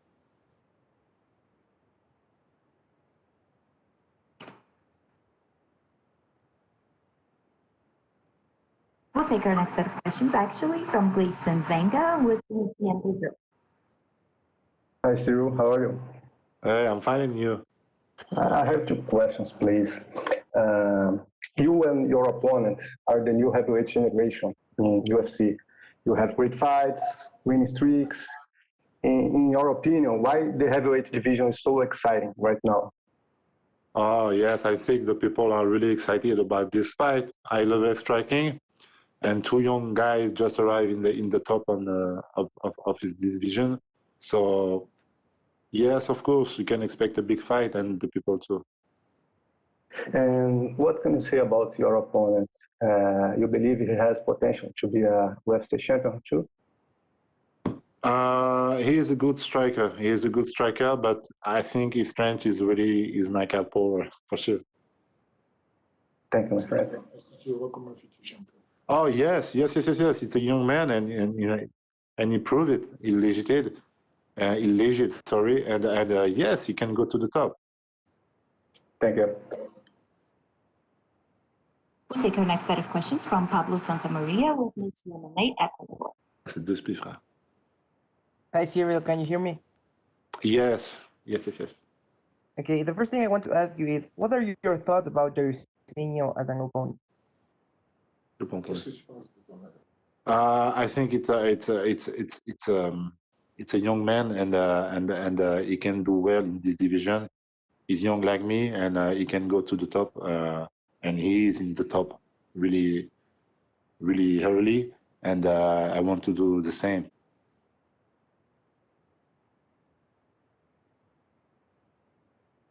Okay, thank you.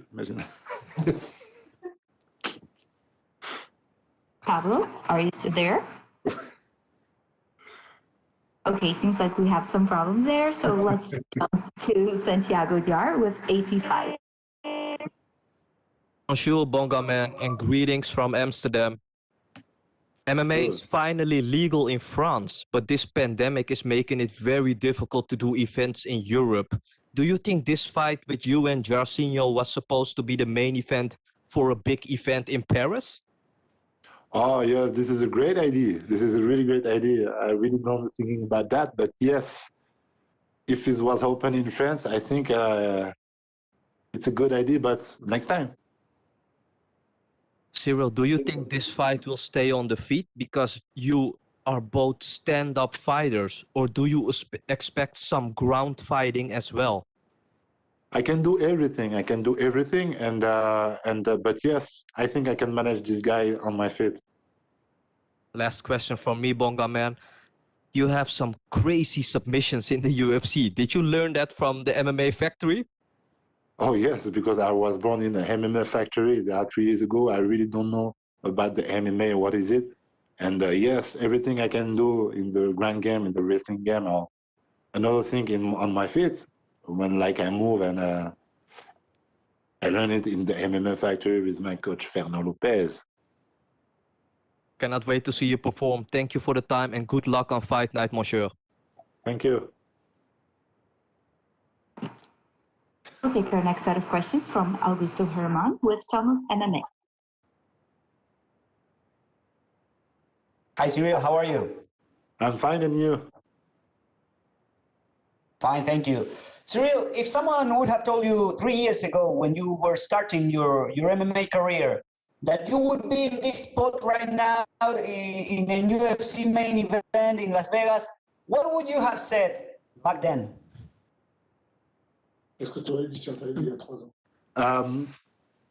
Seriously, my coach say there are 3 years ago when he want to hire me, yes, in the MMA. He told me, yes, I think he can do something, and I think maybe 2 years you're gonna go to the UFC, and in 1 year we did it, and now is my third years, and we are in the main event. So yeah, we really don't know about that before. And which is the craziest part of all this fight week? Qu'est-ce qui est le plus fou pour toi sur cette fight? To have my face on the poster. To have my face in the poster, that's really cool, and I'm really proud about that. And I'm gonna give that to my family and to my friends. That's really cool. But yes, to are in the main event, this is means something for me and for my career for sure. And about the poster, are you thinking about framing it and put it on the wall, maybe in the living room? Yes, not in my home. Maybe at my gym or something like that. And comment tu dis esthétiquement, For the decoration. for the decoration, no, the posters are really beautiful. These posters are really beautiful. Yes, I like this poster for real. Okay, Ciryl, and you have already said it. You can do everything, and you have won by KO, by submission, and also by decision in UFC. But where do you feel more comfortable for this fight? Where would you prefer it to take place on Saturday night? It's better when you finish your fight before the end. So if I can, I'm gonna do it. But me, I like to manage my fight. I like to touch and never touch it.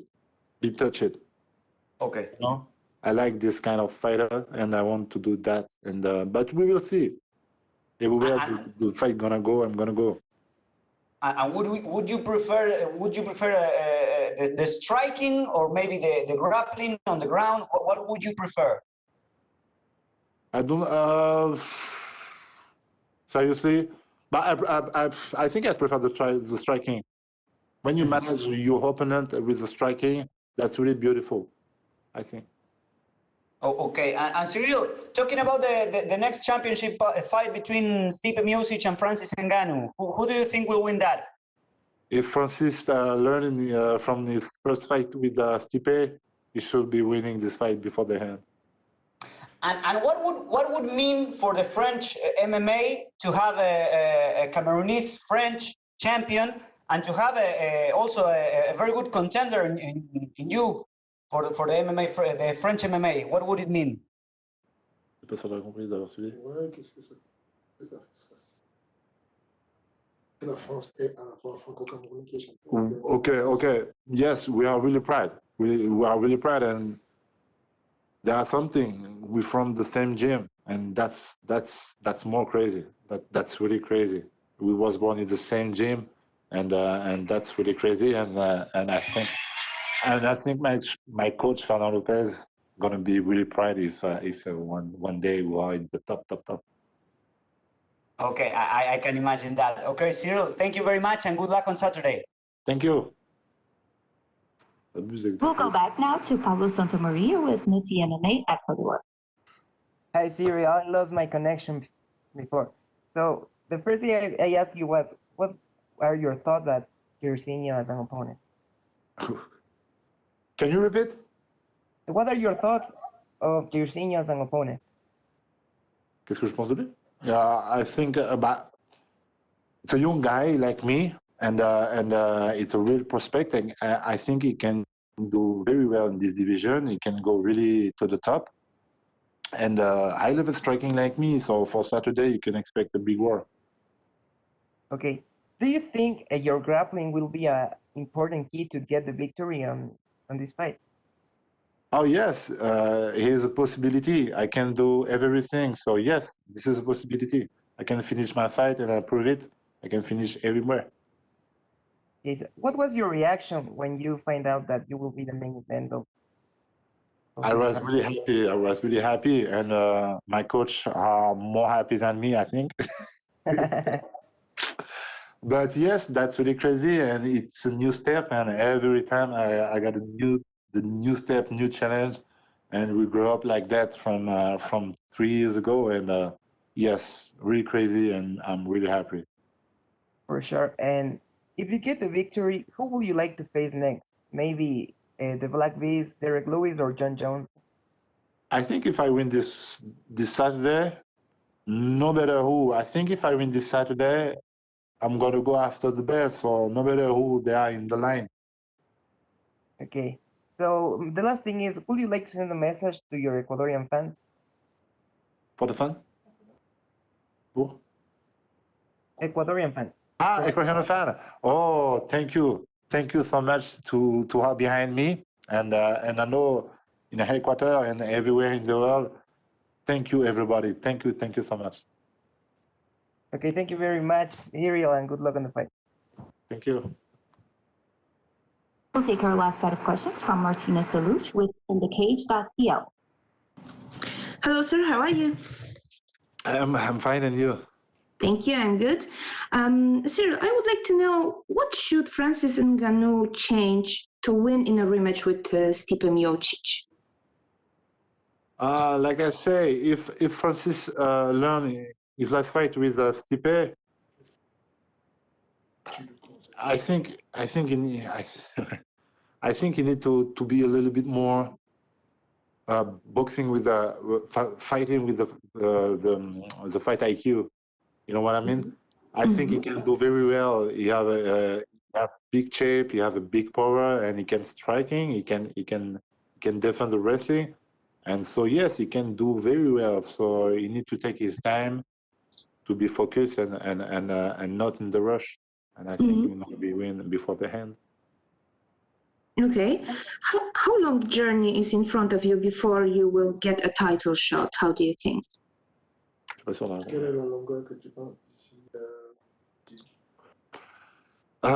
First time I have my fight Saturday. I must win this fight, and after that, I don't know exactly. After that, maybe I'm gonna be in the top 5, maybe.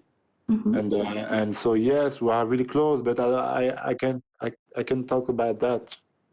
I don't have everything to say something. So we will see after Saturday. How do you like the situation with John Jones? He's coming from light heavyweight division, and Dana White says that he will get a title shot after Miocic and Ngannou fight. Yes, that's crazy. That's crazy, and I think it's really possible because John Jones is really it's a bankable guy, so makes sense. But some people can do this before him, I think, but it's a shame. It's a little bit shame, but I can understand. He's a bankable guy, so. Yeah. Last question from me. I would like to know what's the legal situation of MMA in France right now?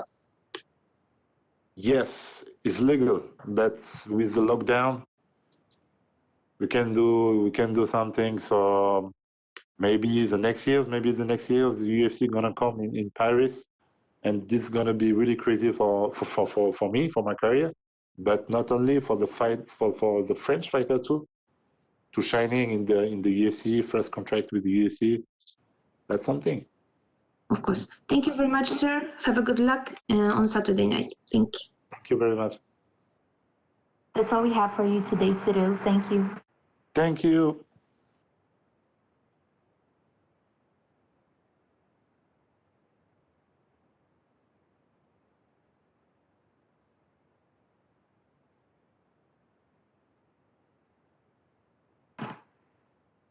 This concludes the UFC Fight Night Rozenstruik vs. Gane virtual media day.